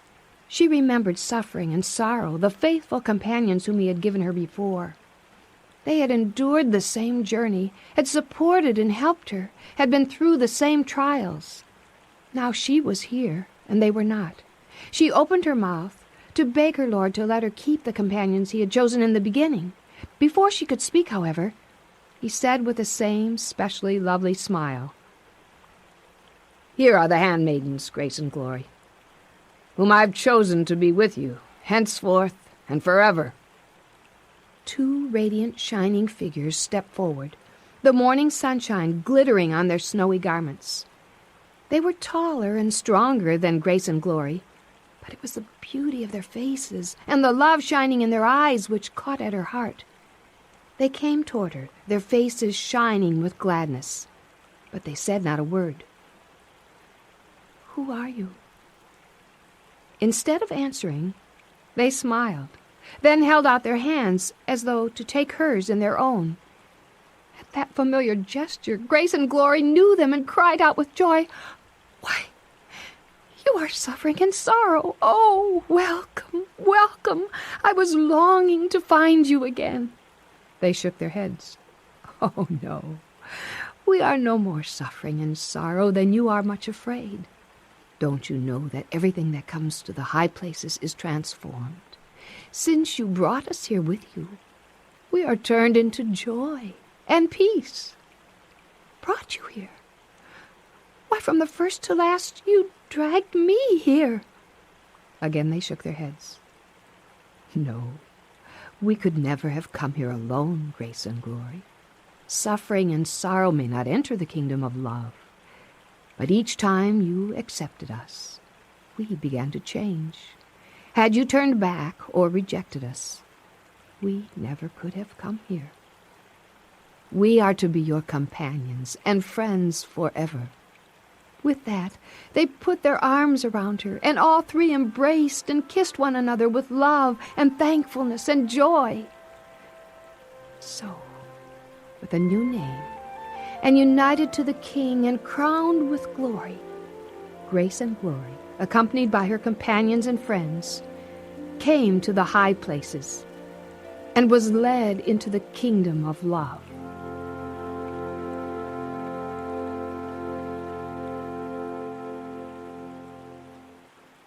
Chapter 19. High Places. Grace and Glory, with her handmaidens, Joy and Peace, stayed up on the high places for several weeks, while all three explored the heights and learned many new lessons from the king. He led them himself to many places and explained to them as much as they were able to understand at that time. Even these high places were not the highest of all.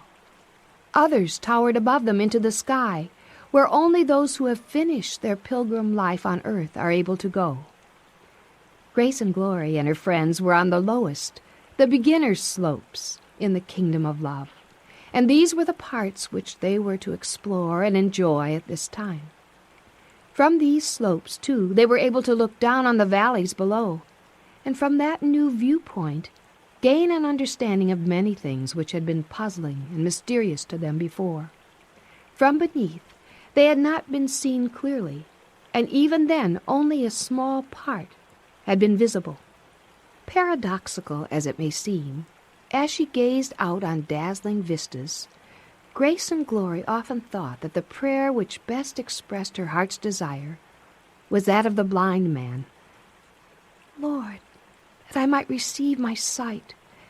Help me to be open myself to more light. Help me to fuller understanding. Another thing which gave her continual joy was their unbroken communion with the king.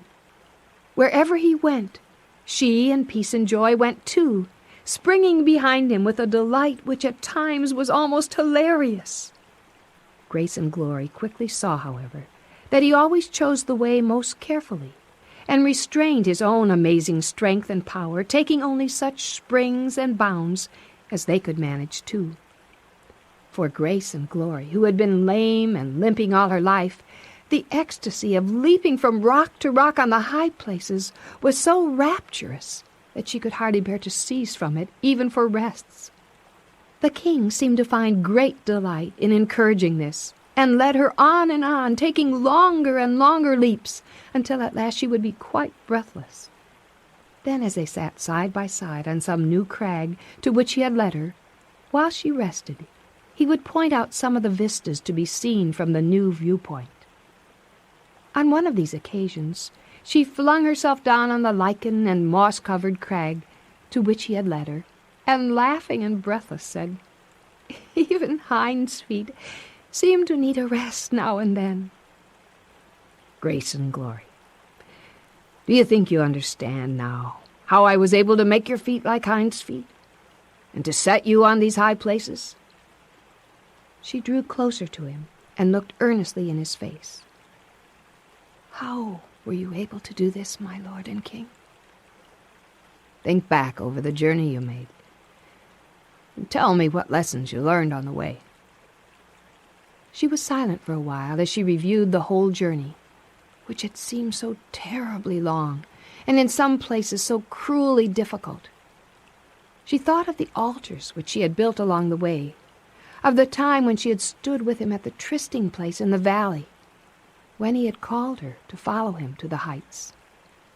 She remembered the first meeting with suffering and sorrow, and of learning to accept their help. For a long time she sat silent, remembering, wondering and thankful. At last she put her hand in his. "My lord, I will tell you what I learned." "Tell me." "First, I learned that I must accept with joy all that you allowed to happen to me on the way. That I was to lay down my own will on the altar and say, 'Behold me, I am thy little handmaiden, acceptance with joy.'" He nodded, and she went on. "Then I learned that I must bear all that others were allowed to do against me, and to forgive with no trace of bitterness, and to say to thee, 'Behold me, I am thy little handmaiden, bearing with love, that I may receive power to bring good out of this evil.'" Again he nodded, and she smiled still more sweetly and happily. "The third thing that I learned was that you, my lord, never regarded me as I actually was, lame and weak and cowardly. You saw me as I would be when you had brought me to the high places, when it could be truly said There is none that walks with such a queenly ease, nor with such grace as she. You always treated me with the same love and graciousness as though I were a queen already, and not wretched little Much-Afraid." Then she looked up into his face, and for a little time could say no more. "My lord, I cannot tell you how greatly I want to regard others in the same way." A very lovely smile broke out on his face at that, but he still said nothing, only nodded for the third time, and waited for her to continue. "The fourth thing was really the first I learned up here. Every circumstance in life, no matter how crooked and distorted and ugly it appears to be, if it is reacted to in love and forgiveness and obedience to your will, can be transformed. Perhaps that is the very reason why we're here in this world, where sin and sorrow and evil abound, so that we may let you teach us so to react to them that out of them we can create lovely qualities to live forever." At last he spoke. "You have learned well, Grace and Glory. Now I will add one thing more. It was these lessons which you've learned which enabled me to change you from limping, crippled Much-Afraid into grace and glory with the Hinds feet. Now you're able to run, leaping on the mountains, and able to follow me wherever I go, so that we need never be parted again. So remember this. As long as you're willing to be acceptance with joy and bearing in love, you can never again become crippled, and you will be able to go wherever I lead you. You'll be able to go down into the valley of the world to work with me there, for that's where the evil and sorrowful and ugly things are." The voice of my beloved, through all my heart it thrills. He leaps upon the mountains and skips upon the hills. For like a roe or young heart, so swift and strong is he. He looketh through my window and beckoneth to me.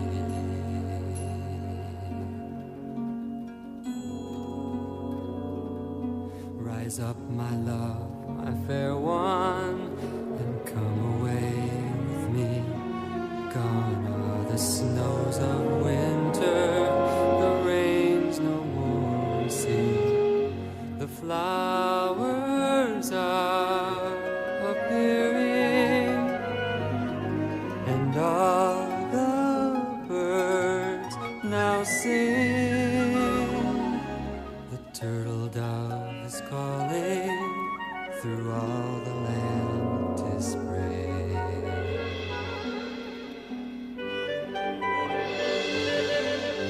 The shoots are on the grapevine, Need to be overcome. the figs are on the tree. Accept and obey the law of love, and nothing will be able to cripple your hinds feet or to separate you from me.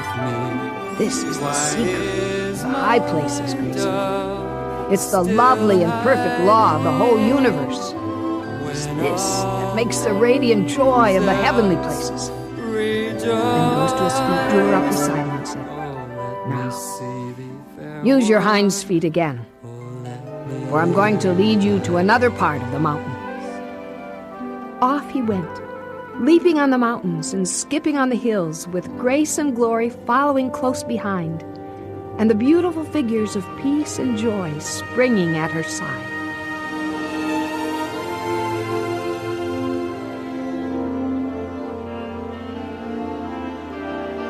Chapter 20. Return to the Valley. One day, Grace and Glory, with her two attendants, walked to the end of the valley and found themselves on the very edge of the high places, from which they could look down into the low places far below. As they stood there, they saw a long green valley between two chains of mountains, through which a river wound like a ribbon of light. Here and there were patches of brown and red, which seemed to be villages and dwelling places, surrounded with trees and gardens. All of a sudden, Grace and Glory gave a queer little gasp, for she recognized the place. They were looking down into the Valley of Humiliation. Without a word, she sat down on the grassy slope, and as she looked, a multitude of thoughts filled her mind. In that valley were all her fellow workers, and the friends among whom she had lived, and with whom